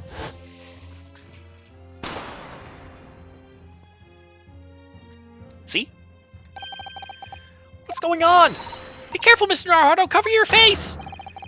Bailiff, don't let the accused escape! Secure the omnibus! I hereby call an emergency recess! Bailiff, ensure the defendant is in custody and clear the courtroom! The courtroom was filled with smoke, and everyone was thrown into confusion. All of us were made to leave this chamber. In that brief interval, under the veil of smoke and in all the chaos, it could have been possible to steal inside the omnibus.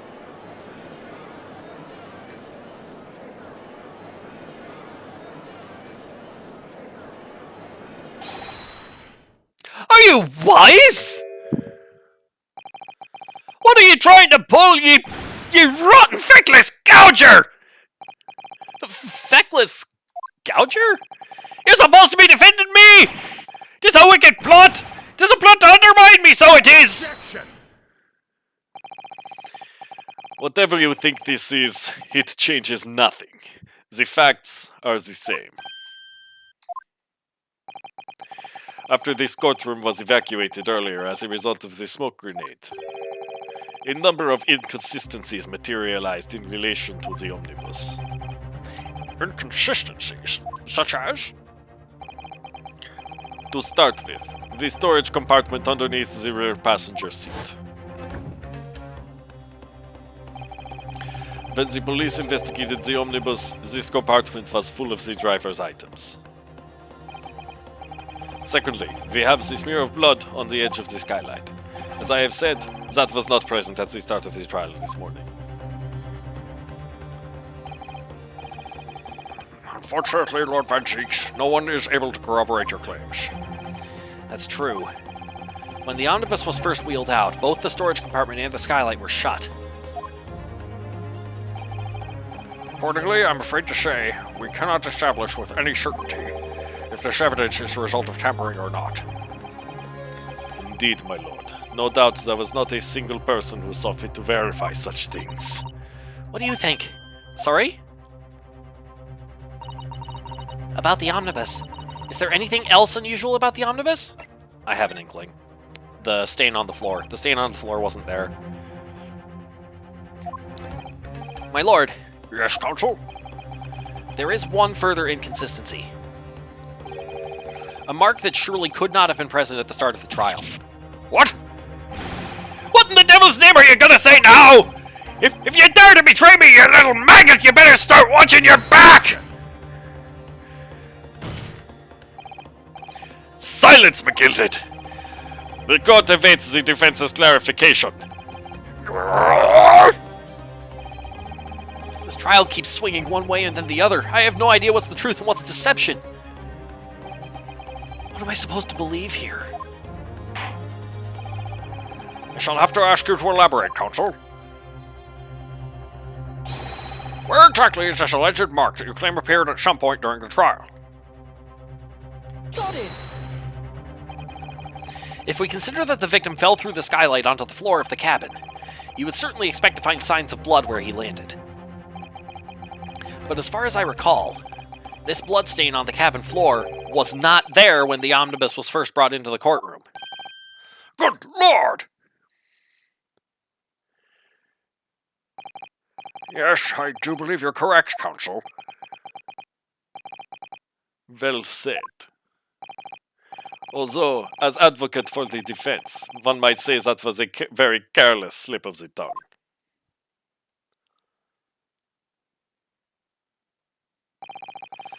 I believe that bloodstain on the floor is a decisive piece of evidence. But if the question is whether that evidence is genuine or whether it was unlawfully fabricated by someone, I feel compelled to admit that there's at least a possibility that the evidence is fake.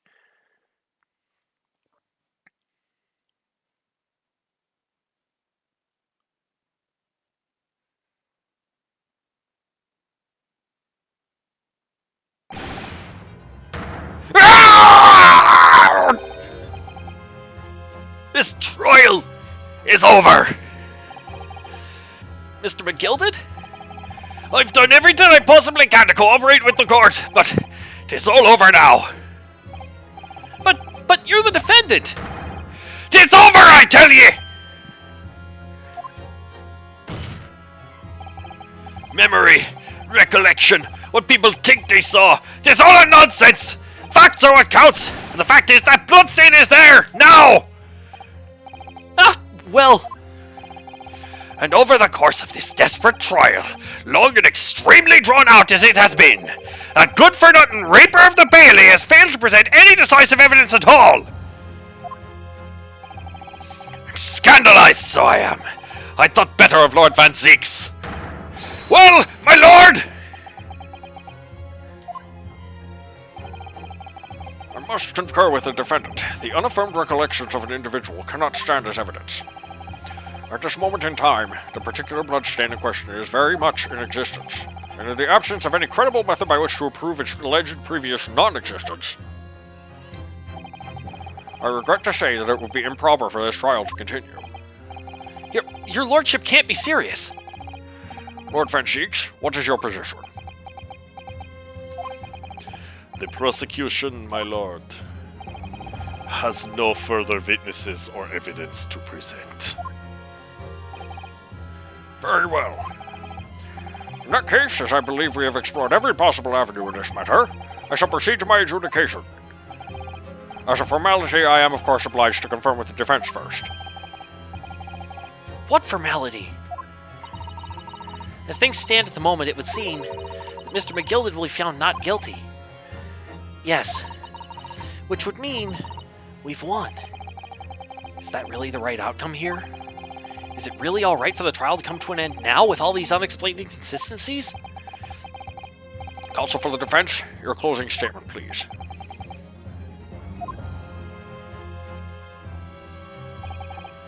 Yes, my lord. The defense believes...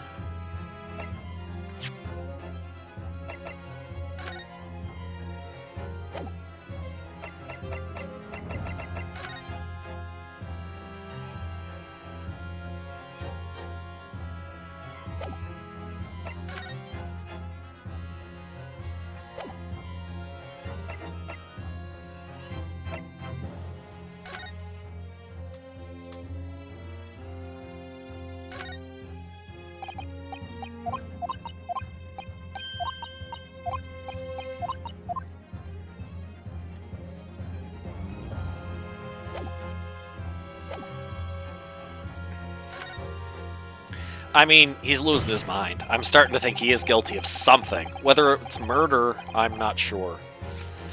But I am here in this courtroom today to advocate for the defense of my client, Mr. McGilded. However, at this moment in time, I cannot in all good conscience attest fully to the defendant's innocence. What are you saying, man? Without any question, there is no conclusive evidence to prove that the defendant is guilty. However, there is also no conclusive evidence to prove that he is innocent. Good gracious me! Order! Order! This is unprecedented behavior, counsel. A defense lawyer calling the accused innocent into question? Are you of sound mind?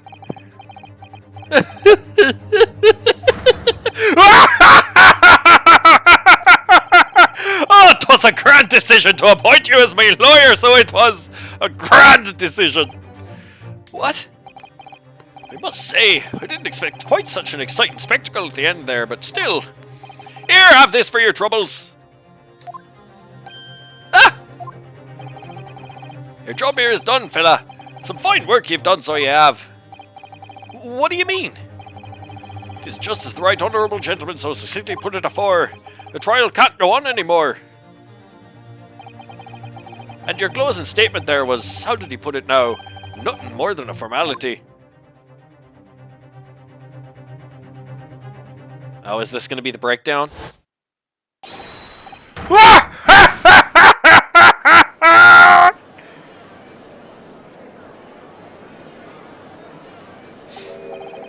I really don't know what to make of all this. Was the evidence we've seen genuine, or was it fake? His lordship would be fuming.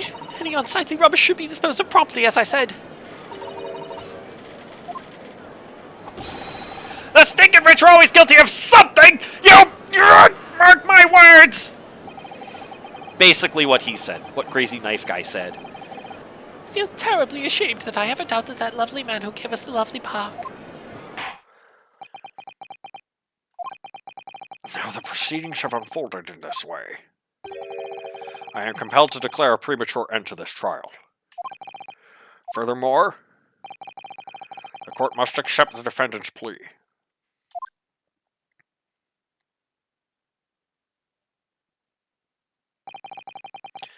I thank you kindly, my lord.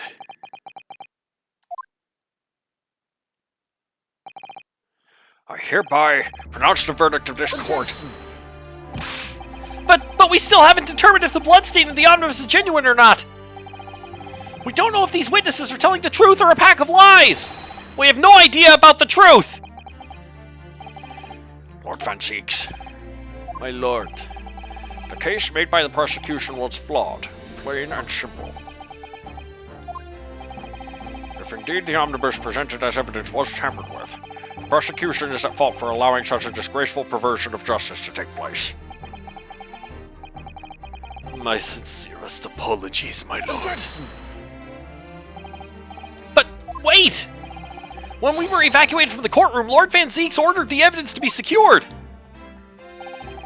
I'm afraid the prosecution cannot shun responsibility in this matter. That's so unfair! Culpability of the defendant has not at the present time been established by this court. Consequently, the jury will not be required to proffer judgment. What?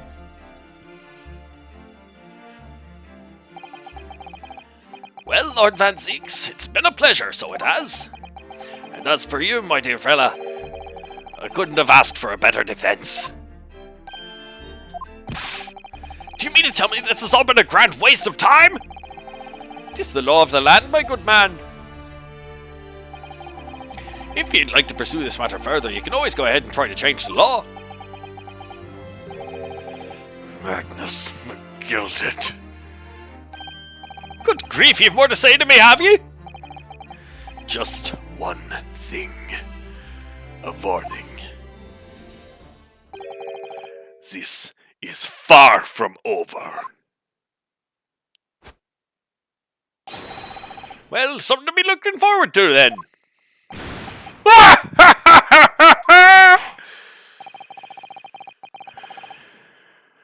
Hereby pronounce the defendant, Mr. Magnus McGilded.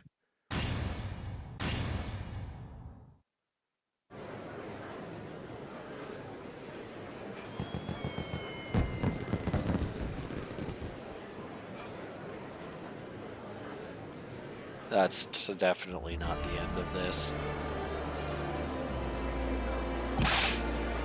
I can't believe it! This is an outrage! They should have examined the evidence more! What are you talking about? The man's been cleared. He's innocent!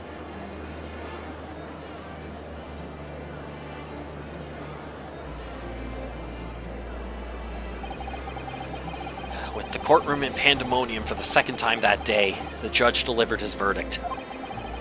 And my first ever trial in Great Britain came to an abrupt end. With the defendant being found not guilty, ostensibly a victory for us.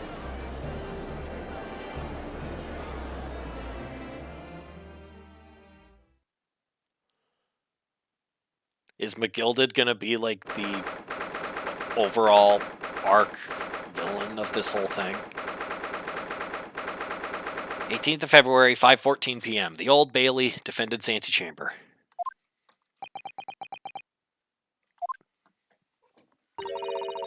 That certainly was a long trial. Yes, it was. Your first ever trial on foreign soil, and your first victory. It was a wonderful performance. My heartfelt congratulations. And to you, Mr. Sato. Thank you for your assistance. I suppose we should be happy. The trouble is, we're still completely in the dark about what actually happened. Well, we didn't have enough time. But isn't it wrong? I mean, who was actually responsible for Mr. Mason's death? We don't even know that. The sole aim of the defense is to obtain a verdict that exonerates the defendant. You carried out your duty to perfection. Aye, that you did!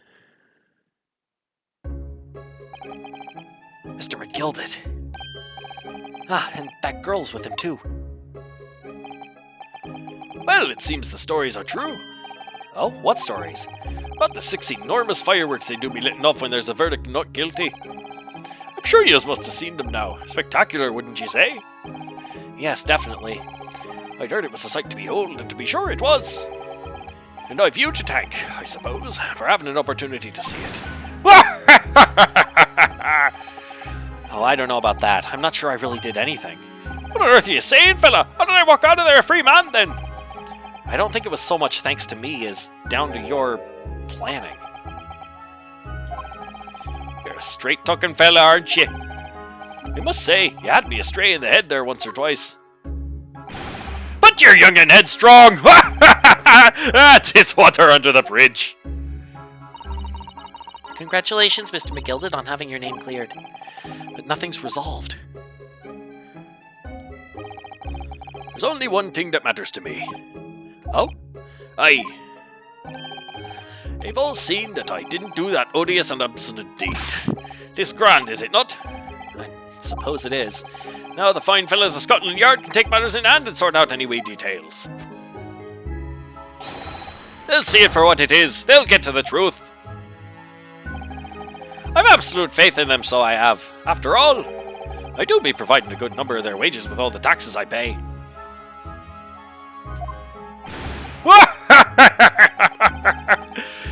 It's not that funny. So then, as we agreed aforehand, 1,000 guineas for your troubles, fella. Oh, no, I couldn't possibly accept that much. I'll be missed. You're humble people, are you? You're from the east. Well, if you insist. But have this, still and all. You deserve a reward. Mr. Magnus McGilded! Everything is ready, sir. If you'd like to follow me into the courtroom. Into the courtroom? What's this, officer? 'Tis sooner than I was led to believe. I hope it's not inconvenient, sir. There were some changes to the schedule. Well, I must be making tracks now. 'Tis time for the inspection. Sorry? What inspection? They're going to examine the omnibus again, so I'm told. I asked if I could be present for it myself.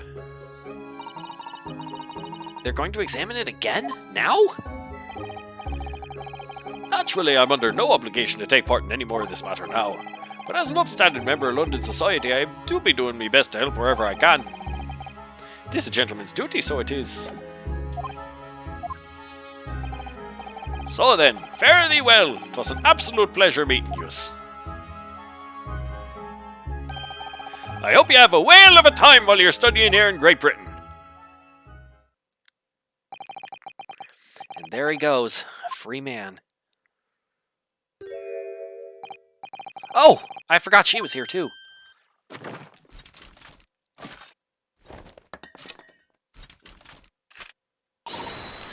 Don't move! Whereas I want to say, get a move on. She really does take forever to load that thing. Miss Lestrade, would you mind putting that thing down? You're a grown-up. Sorry. And I hate old grown-ups. There you are! Naughty, naughty, running off like that. Is this some kind of picnic? Who's this little girl now? Oh, she must make Herlock's gadgets. And taking that with you as well! I was looking forward to the trial run of my experimental smoke grenade launcher! Oh, do you want to play? You won't beat me! Excuse me, but who are you? Oh, good day to you. I'm, well, the inventor, I suppose, of that machine. The inventor? Well, normal smoke grenades are so dull, don't you agree? Why widen more wide? If you have to be shrouded in smoke, it could at least be a pretty color, I thought to myself. Do we have to be shrouded in smoke, though? At all? I just took my eyes off it for a moment whilst I was changing onto a different omnibus, and she pinched it! Luckily, I fitted it with a telegraphic beacon. What's it what? I have no idea what this girl is talking about.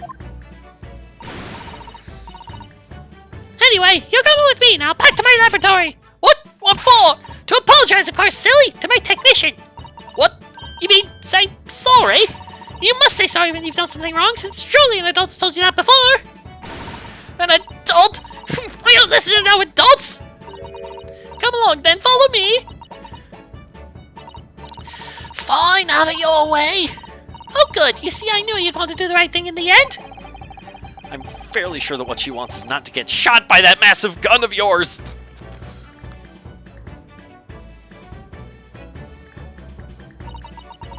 We'll be leaving now then. Bye-bye.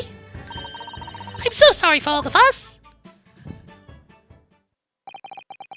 She was a lively one.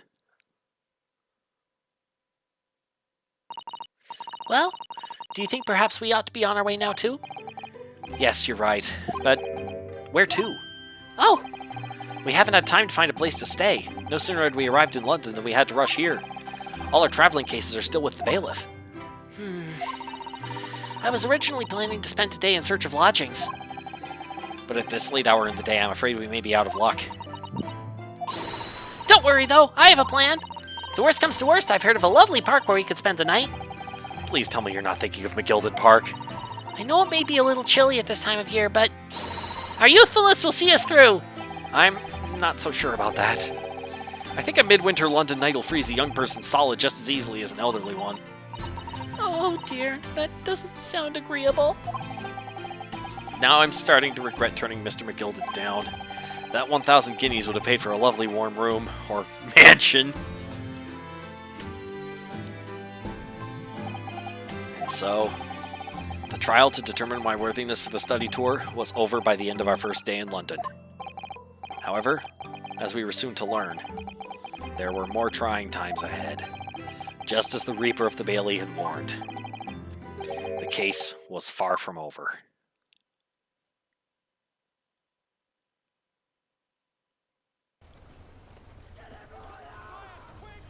What's going on? Get the fire brigade! Water! Bring water, quick! What the? How did this happen? I don't know, sir. By the time I got here, it was already engulfed. No one was supposed to be allowed in here before we started investigating. Oh dear. No. Oh, good God. There's someone in there.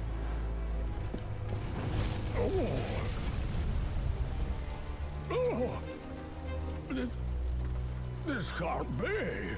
Oh wow, I actually wasn't that far off with the judge's voice.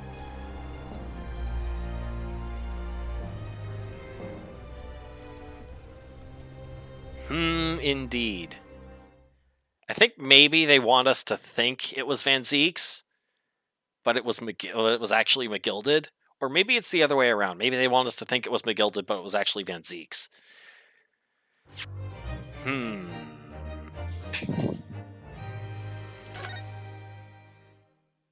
Okay, we'll save here. There. And,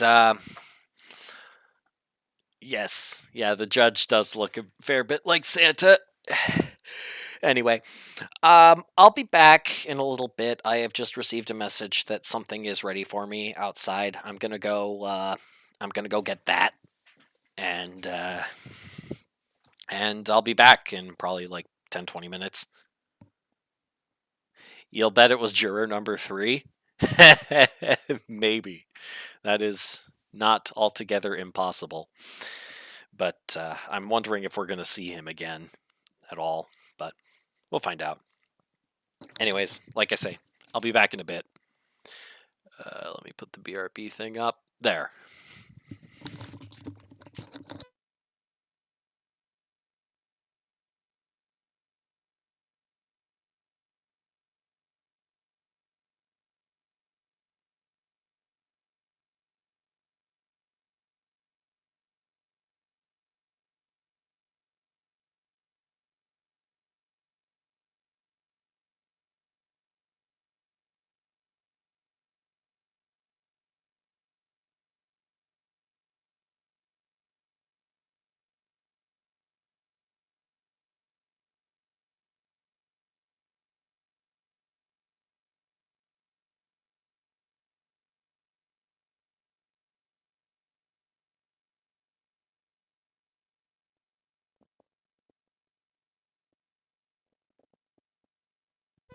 Oh, false alarm, everyone. Sorry about that. It's not going to be for another 30-45 minutes. So we have a little bit of time to get started on this, actually. Instead, what we're going to do, return to the title screen. There's a little side story thing that we can do here, too. Special contents. Escapades.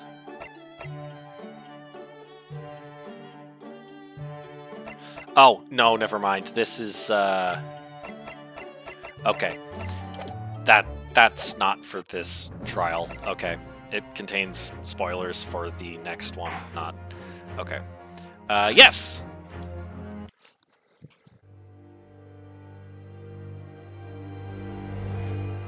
The Adventure of the Clouded Kokoro.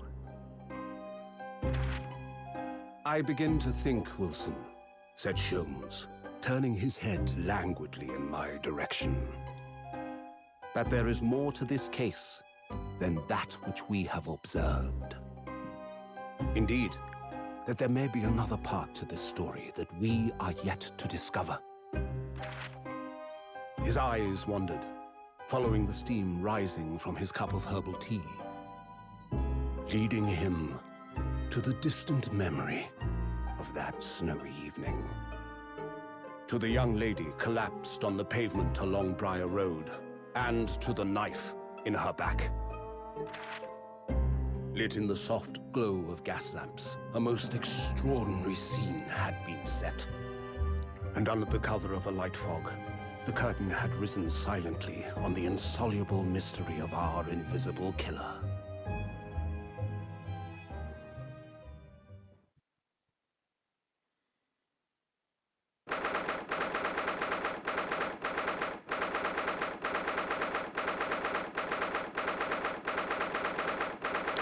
Of February, 9:47 a.m. British Supreme Court, Lord Chief Justice's office.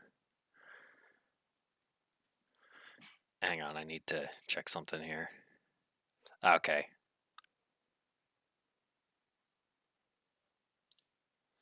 Never mind. Drenda's not still here. Alright. I was going to make a big announcement about my official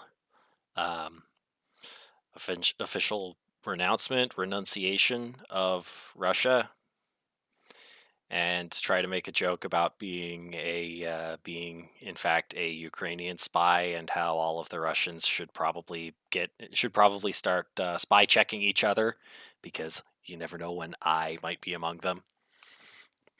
But nah. Yeah. I do feel like, given current events, the current state of the joke of my name is in rather poor taste, but I have some decisions to make about that. Anyway, on with the case. Did you sleep last night, Mr. Naruhodo? No, not at all. It was an enormous hotel, wasn't it? The rooms were so luxurious, I felt like we were staying in a palace. With all the gas lights twinkling, it was brighter than day, even in the middle of the night. What about the enormous beds? After my time on the SS Buria, I wasn't going to waste a single inch of that space. I spent the entire night rolling from one side of the mattress to the other. Oh yes, it really was the sort of night you can only dream of normally. Except... when I learned that we owed £3 for the rooms, that dream quickly turned into a nightmare. Oops! Sorry about that. The building was so impressive and the entrance so inviting, I just wandered in without thinking. In a lodging house in Japan, that sum of money would put a roof over your head for a whole year.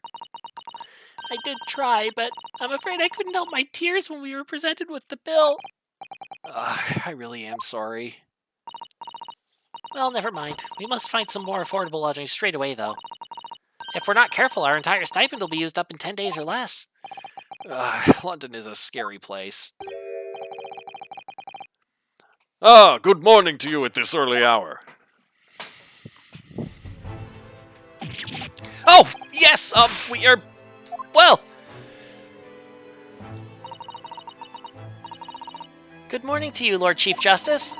We have come to report on the outcome of the trial of the Old Bailey yesterday. Susato-san is amazing. She doesn't bat an eyelid even in the presence of the imposing Lord Strongheart. Yes, I believe you had a very comprehensive initiation into British courtroom practices. Oh! Yes, it was very eye-opening, thank you. And in accordance with your instructions, Lord Strongheart, Mr. Naruhodo performed his duty to the end. Yes, I've already been apprised of events. Right, this is the voice again. You conducted a remarkable defense. You may consider the test passed. Oh! No longer are you a student from the Empire of Japan. You may henceforth claim to be a fully fledged lawyer. My country is delighted to welcome young talent from such a remote eastern land. Thank you very much. So, I'm a lawyer now. Now, in view of your new appointment, I have a fresh case in mind for you. I'd like you to take it on at once. I trust that won't be a problem. Another case? Already? Nothing trains a lawyer better than practical experience. I'm sure I don't sense dissatisfaction, do I? It's just that yesterday's trial ended unusually. I haven't quite come to terms with it. What's to come to terms with? The man was cleared. What more were you hoping for?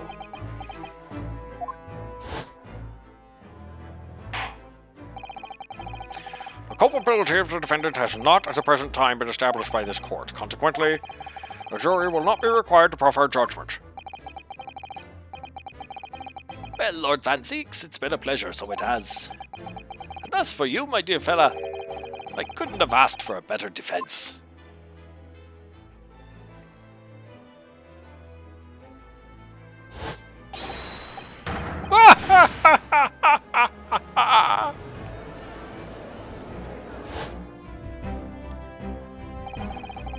I just can't help wondering if Mr. McGilded really was innocent. Mr. Naruhodo! It's just that I never managed to ascertain the truth. And then the trial ended. Well, you needn't let it trouble you for a second longer. Sorry? What do you mean, Lord Strongheart? Magnus McGilded passed away immediately following the trial. So it was McGilded in the thing?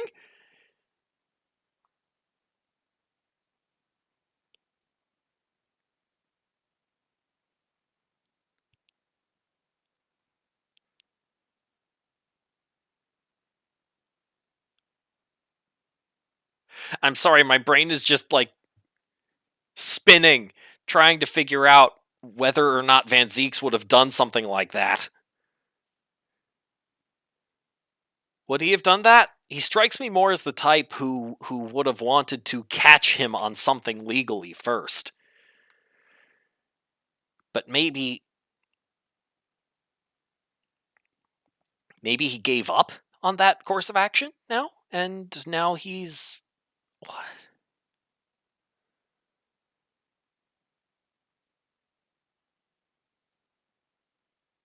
What? Then... I guess we'll just have to find out who lit the fire. Prime suspect right now is Van Zeeks.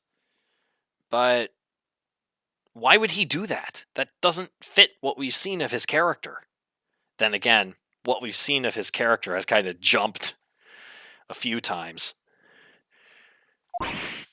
No! What? Mr. McGilded is dead?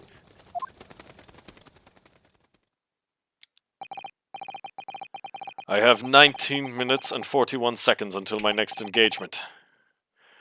Time enough to talk.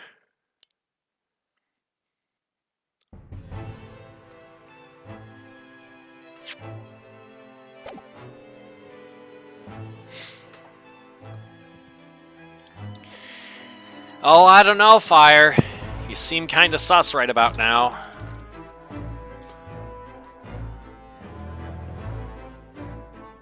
But I don't think you would have. I don't think you would have. You would have, at least knowingly, burned a fellow Irishman.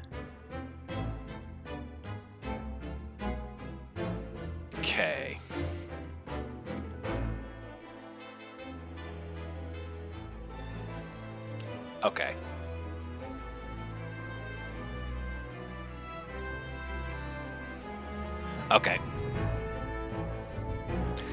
Again, making sure I don't miss any achievements.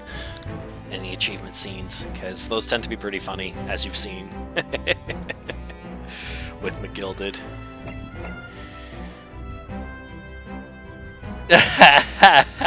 Maybe. McGilded's death. I don't understand! What happened? How can he be dead? After the trial concluded yesterday, there was a great commotion in the Old Bailey. As you'll presumably recall, an omnibus had been wheeled into the courtroom.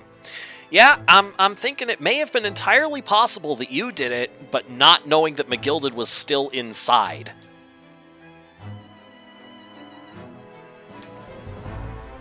In which case, that really sucks for you, man.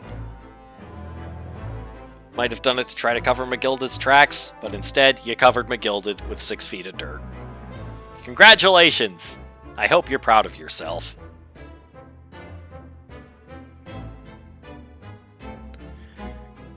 As you'll presumably recall, an omnibus had been wheeled into the courtroom. Yes, of course. That was the scene of the crime which Mr. McGilded had been accused of. Precisely. Well, while the bailiff's attention was diverted by some other matter, the omnibus went up in flames. No! How could such a thing have happened? That is being investigated as we speak, but already the police have identified a corpse found inside the charred shell of the carriage as that of McGilded. That's awful! The man must have slipped inside whilst the bailiff's attention was elsewhere. That bailiff really needs to pay more attention. How could that have happened? Wait, why would he go back inside if not... Oh, right, he probably wanted to tamper with the thing more. That is also being investigated as we speak. Thinking back now, immediately after the trial, Mr. McGilded did mention going back into the courtroom to look at the omnibus. They must be making tracks now.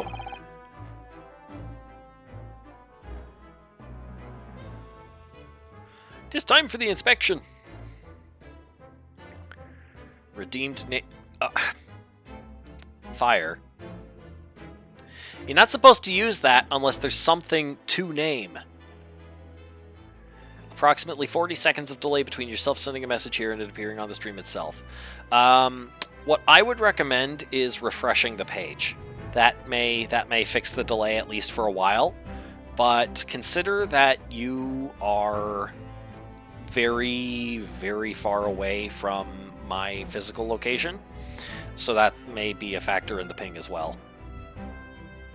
If you actually wanted to give a name to something, then I'm all ears.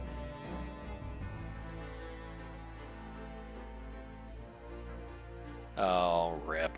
That sucks, man. Ah, I see. Probably because you hit the 1,000-point mark and it was like, redeem this now! Yeah, it does that. Sorry to hear, buddy. Sorry, what inspection? You're going to examine the omnibus again, so I'm told. I asked if I could be present for it myself. An inspection of the omnibus? Not to my knowledge. I don't believe Scotland Yard had any intention of re-examining the carriage.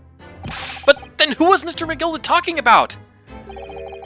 Never mind that now. The Yard is making a thorough investigation. This matter is no longer any concern of yours. Leave it to the police. That name works. Yes. The Honorable Justice Claus presiding. Yes. Fair enough. Poor Mr. McGilded.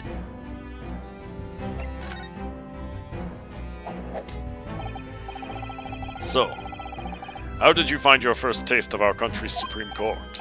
Oh, well, I don't know. I mean, it was... Wow! Mr. Naruhodo means that the whole experience was steeped in the solemnity of Great Britain's long history. It's really a world apart from our own judicial system in Japan, which is only a few short decades old. Wow, Susato-san has such a way with words. And you seem to have a way of failing to find the right ones. The judicial system here is the most advanced in the world. Learn all you can. The most advanced in the world, is it? It was fortunate that your very first trial was a simple affair. Simple? That was simple? As I believe I mentioned yesterday morning, it was a trial you couldn't lose. I don't mean to be contrary, Lord Strongheart, but the case was anything but simple. The circumstances of the case were so incriminating, I was stunned when I first heard them. In fact, I'm still finding it hard to believe that we managed to get a favorable verdict. Is this something funny? No, my apologies. However, the fact is that you did receive the not guilty verdict you set out to achieve. And that can only be attributed to exceptional talent. Wouldn't you agree? An alarm's going off on my phone. Let me just check something real quick here. I'm not even going to bother putting up the break sign for it. It's not going to take long.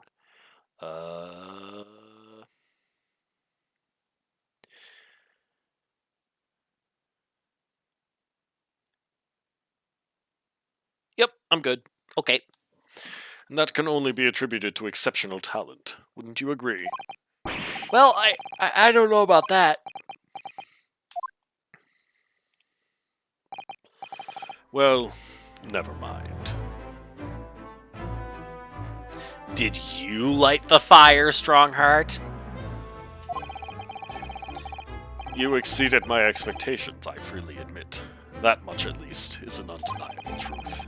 Which is precisely why I've prepared the new case for you that I mentioned before. What's going on? What was he going to say before?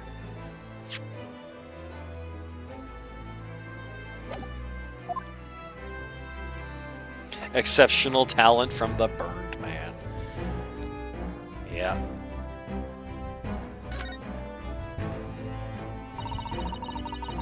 Basically fire. Could you perhaps give us some more details about the new case you mentioned? Don't tell me. It's a murder and the trial starts in 10 minutes.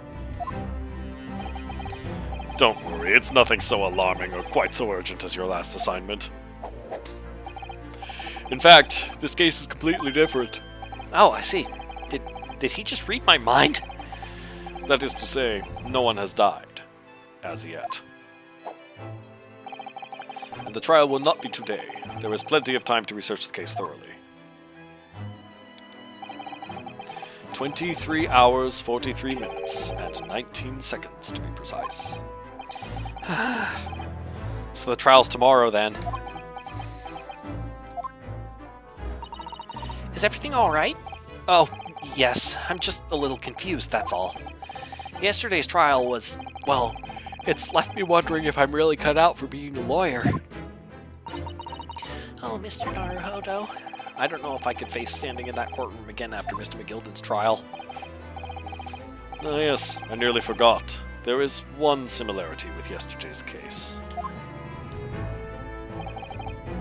Once again, there is currently no one to advocate for the defense. Oh! If the situation remains unchanged, the trial will start tomorrow with the defendant unrepresented. And if that happens, I need not remind you of the inevitable outcome. The most terrible end awaits the defendant. Yes, that's right. Here we go again.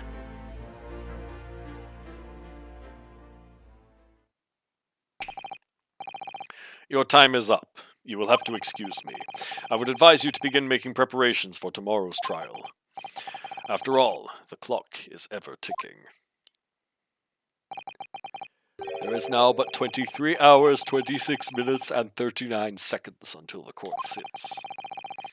Last time he mentioned the 23 hours, he said there was plenty of time. And one more thing, Mr. Naruhodo. There is something I should like to ask you. Oh, what's that? Yesterday, you remarked upon something. That you intend to see through the will of your late compatriot, Mr. Asogi.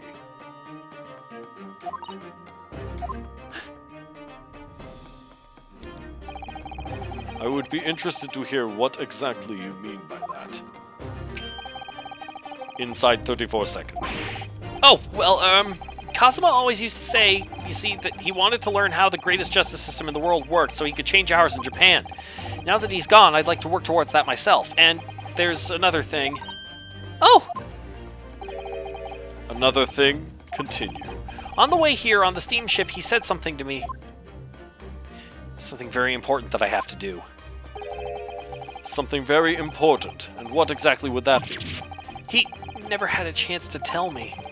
I suppose he would have done if he'd ever made it to Great Britain. You're out of time. Well, thank you for an enlightening discussion. I know, right, Fire? Strong arm here is very is as sus as ever.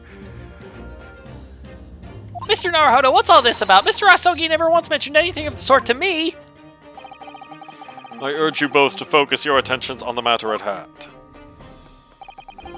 I've taken the liberty of summoning the police inspector in charge of the case. He'll be able to apprise you of the details. How long has he been there? So, I wish you the best of luck, and bid you farewell.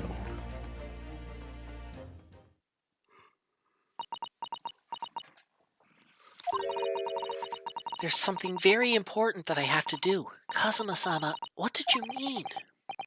I wish I knew, but honestly, he never told me. Anyway, we had better talk to the detective, don't you think? Yes, you're right. I hope I'm just imagining it, but I wouldn't say he looks pleased to see us at all.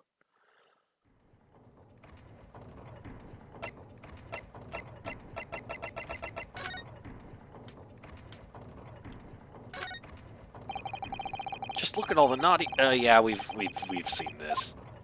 Go from floor to ceiling. They're all books that you couldn't hope to come by in Japan. It's like a dream. Yes, a very bad dream. I don't know all about British law either. There are books about the judicial systems of other Western nations. France, Germany, Spain, Holland? What about Russia? Why do you ask? I was wondering about asking Lord Chief Justice how you say wardrobe in Russian. What do you think? I think perhaps it's a thought best abandoned. Yeah, the second case had a bunch... we were on a Russian ship, and someone had written wardrobe in Russian on the floor.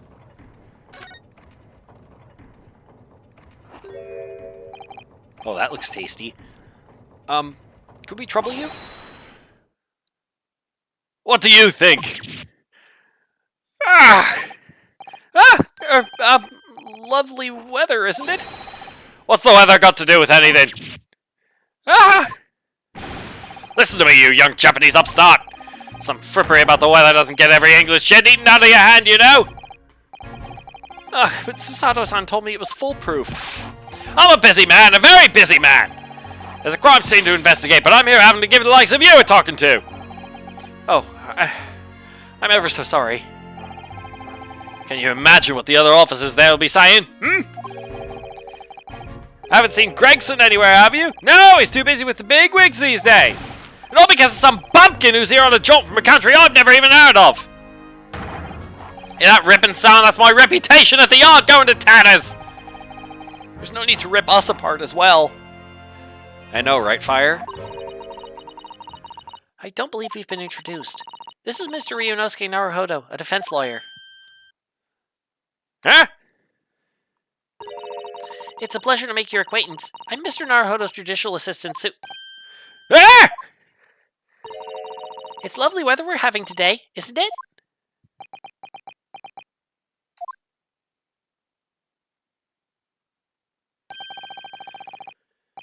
It is unseasonably fine, I grant you. London winters don't see a lot of sunshine. Unbelievable! How did she pull that off? So, Lord Strongheart has asked me to fill you in on the case. Name's Tobias Gregson. Inspector Gregson to you. I'm from Scotland Yard. Gregson? Inspector Gregson? What's the matter with Susato-san? Does this detective's name mean something to her? Inspector, are you perhaps... The Inspector Gregson?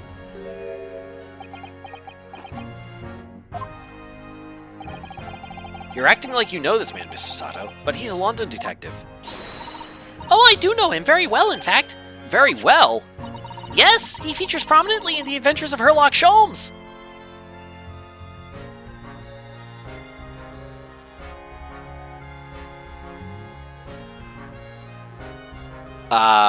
Sorry to hear that, Fire. Features prominently in the adventures of Sherlock Holmes. Oh, in that publication, what's it called again? Rance Magazine? That's right. Inspector Gregson and Mr. Sholmes enjoy a wonderful friendly rivalry. Really? You rival the great Mr. Sholmes? That's incredible! Oh, well, I don't know about that. Mr. Sholmes isn't a professional like myself, of course, but he does come up with the goods from time to time. Mr. Sholmes is equally complimentary about you, Inspector, isn't he? You've earned his highest praise. Gregson is the pick of a bad lot of all the Scotland Yarders. Those were his own words. That's his highest praise? Well, Mr. Sholmes isn't particularly known for giving compliments, you see. That he is not, and thanks to that magazine, my name's known all over London town now. That's great, isn't it? I have to admit that to start with, I was a little, well, flattered by all the attention. Everyone wanted to shake my hand, and my reputation at the Yard went through the roof. Well, that's wonderful. No, it is not! There's nothing more sinister than the man on the street! People are always looking at me now. They're whispering rumors about me under their breath, I'm sure. Rumors? Are you quite sure?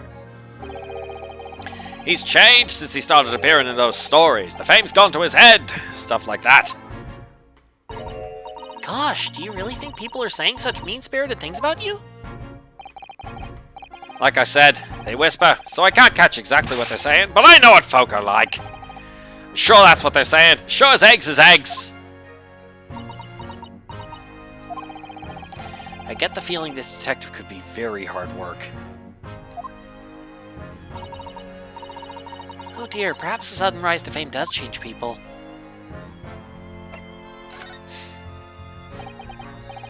So, about the case that the Lord Chief Justice mentioned before. Nothing to tell, really. As far as we're concerned at the Yard, it couldn't be simpler. Oh dear, that probably means... Oops. that as far as we're concerned as lawyers, it couldn't be more complicated. I wish you were wrong about that, but I have a nasty feeling you're right. A young woman was walking along the pavement of Briar Road when she was stopped from behind. Fortunately, it wasn't fatal, but she's still laid up in hospital unconscious. That's despicable! What sort of coward would attack the poor woman from behind? I suppose you would have finished whoever it was off with a Susato takedown, would you? That is neither here nor there, Mr. Naruhodo! Brace yourself, Inosuke, you've angered her now!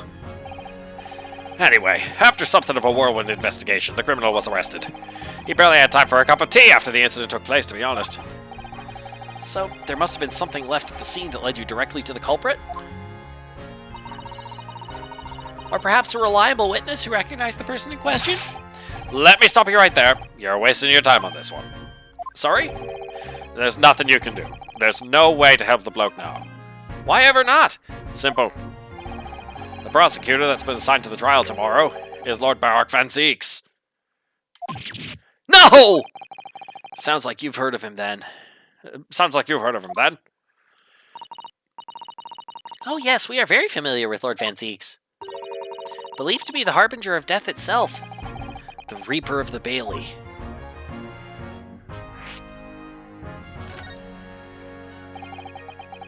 Lord Baroque Van Zeeks, who we faced in court only yesterday. Mr. McGilda told us about him before the trial, didn't he? Van Zeeks stands for the prosecution. They call the accused his sacrificial lambs.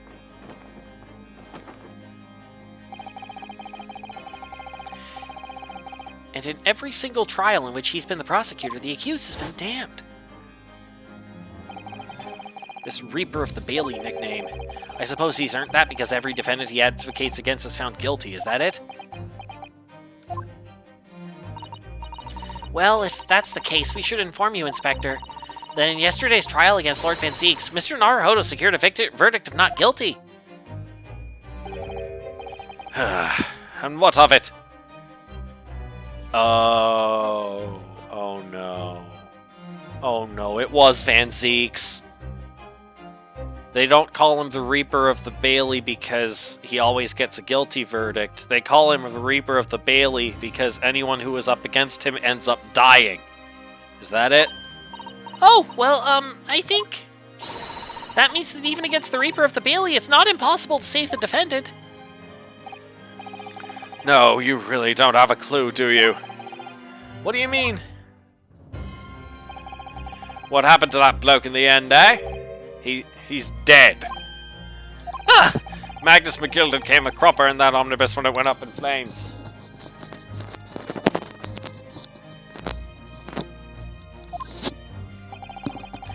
So you can't rightly say you saved the defendant, can't you? What are you saying? Look, if Van Zieks could get the dirt to stick on everyone, he'd be a miracle worker. That's not how it goes. He doesn't work miracles, he works magic. Black magic. I'd have a good long think about that if I were you. Are we really supposed to believe that?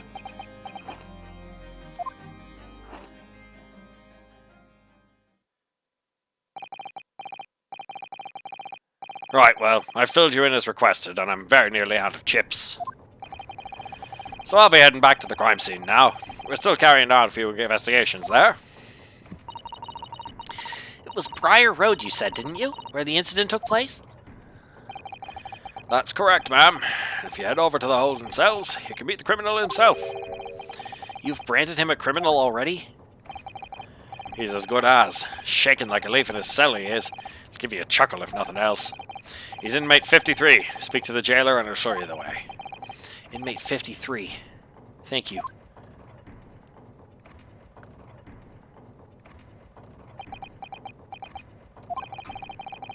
So there's no helping anyone against the Reaper of the Bailey, they say. Is something troubling you, Mr. Naruhodo? To tell the truth, when I recall the trial yesterday, I can't stop myself from shaking. The idea of facing the Reaper in court again is...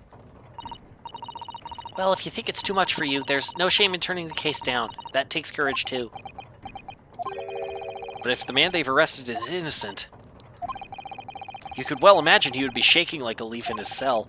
And I, for one, wouldn't find the sight of that funny. So, if I'm honest, I'm still reeling from the shock of yesterday's events myself. And I'm really not sure if I'll be able to help this man, whoever he is. But I'd like to try. So I think I'm going to make some inquiries. Will you help? Did you really think you had to ask? After all, I am your judicial assistant. Thank you. So then, shall we? Yes!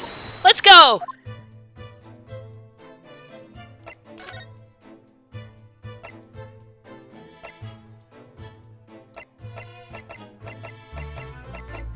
Okay. Let's go to Briar Road first. Do some examining. 19th of February, Briar Road.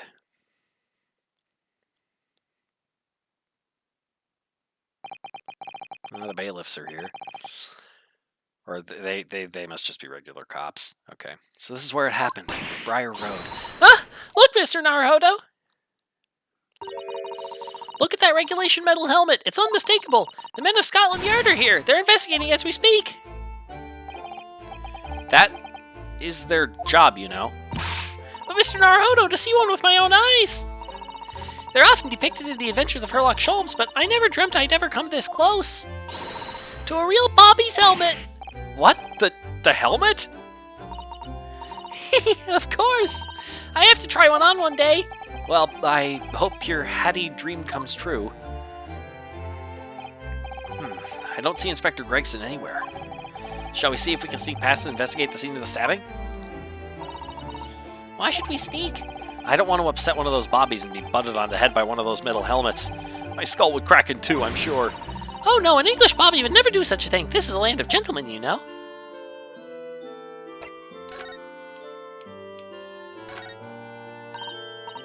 What a delightful snowman! I didn't realize the English had a tradition of making snowmen as well. It looks a little creepy, though. Oh, it has a scarf, look! You'd need one if you were out in this freezing cold all the time. I wish I had one. I'm afraid our budget is somewhat frozen at the moment, too. We certainly can't afford a scarf. Surely the snowman here wouldn't miss his, but the person who made the snowman certainly would.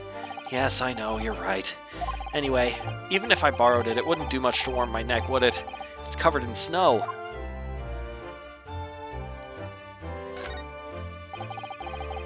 This patch of pavement must be where the incident occurred. Yes, it's a very wide open space, isn't it? That's true. I can't see anywhere an attacker could have been hiding. Oi! What are you foreigners doing here? Huh? Oh, just investigating the scene, officer. Conspiring with that mustache fella from Japan, are you? Conspiring? Come here to destroy evidence, have you? Get out of here before I give you an hiding! Go on!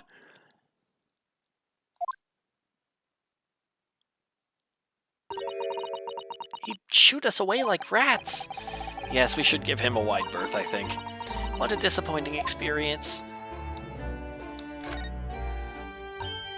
Oh, that's Scotland Yard carriage! They use vehicles like that to rush to crime scenes and cart away criminals! You're very well informed, aren't you? It's long been a dream of mine to ride one of those through the streets of London. Well, just pick up a stone and throw it through one of the windows then. But that would mean being arrested in order to ride it. Wouldn't it? Still, if it's the only way. Help me find a good stone! No, I wasn't serious!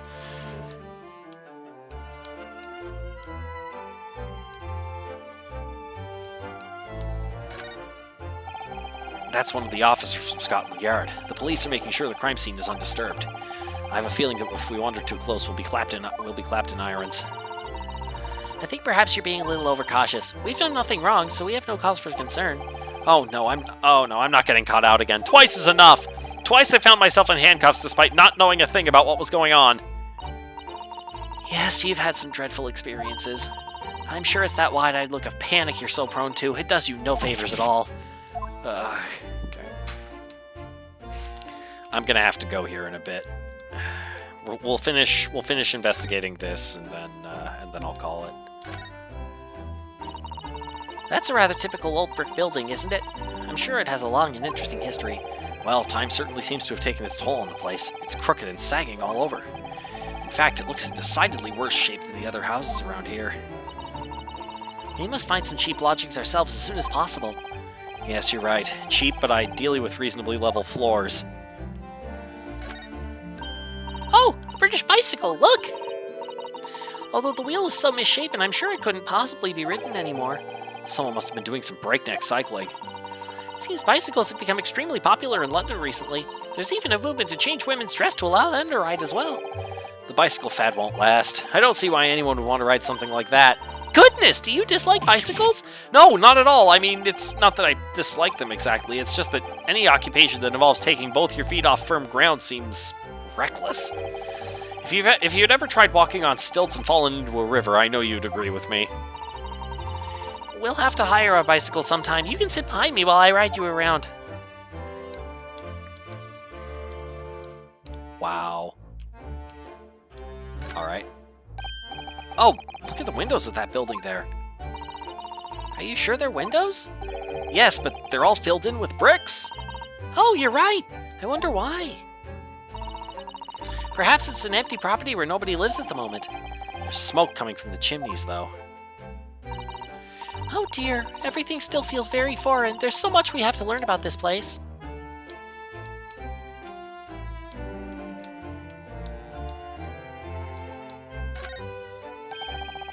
Do you see all the black smoke rising from the chimneys over there?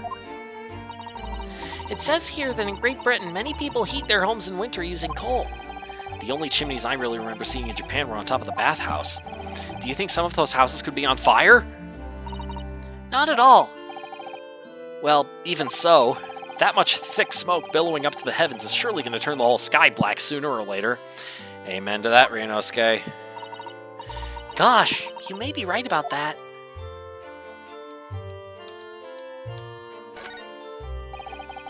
The clouds look so big and heavy in the sky, don't they? And with the dense fog as well, everything looks hazy. Well, it is known as Foggy London Town. I can just make out some sort of spire through the fog. It looks like it's still being built, though. Aha! Yes! That must be the Crystal Tower being built for the Great Exhibition that's to open in 6 months' time. Apparently, it's going to be very striking, glazed on all sides and the symbolic centerpiece of the exhibition. It's to be the largest exposition in history, is it? I can't even begin to imagine it.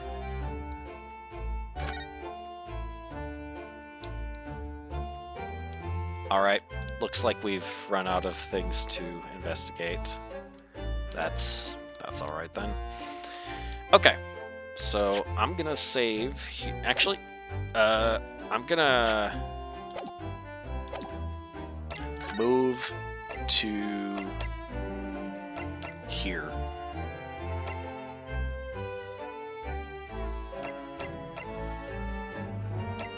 Oh, wait a minute.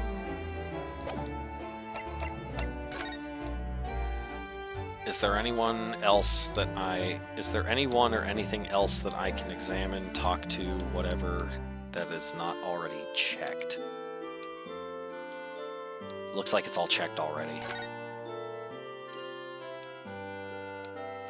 Unless... Nope, can't converse. Okay, let's relocate to the prison, just so that I remember where I'm supposed to be when we start next time. We will resume 19th of February, local prison, cell 9. Their time, anyway. Let's save here. Yes. There. And we will exit for now. Save again, I guess. And there we go. Thank you for tuning in. Sorry it was a day late this time. Some stuff happened that prevented me from streaming yesterday. So, hope to see you all again Tuesday evening with more Super Mario 74 10 years after. Or if like Fire here, you are typically asleep at that time, I guess I will next be seeing you Saturday afternoon, my time, with more of this. Either way, thanks for watching, and see you next time.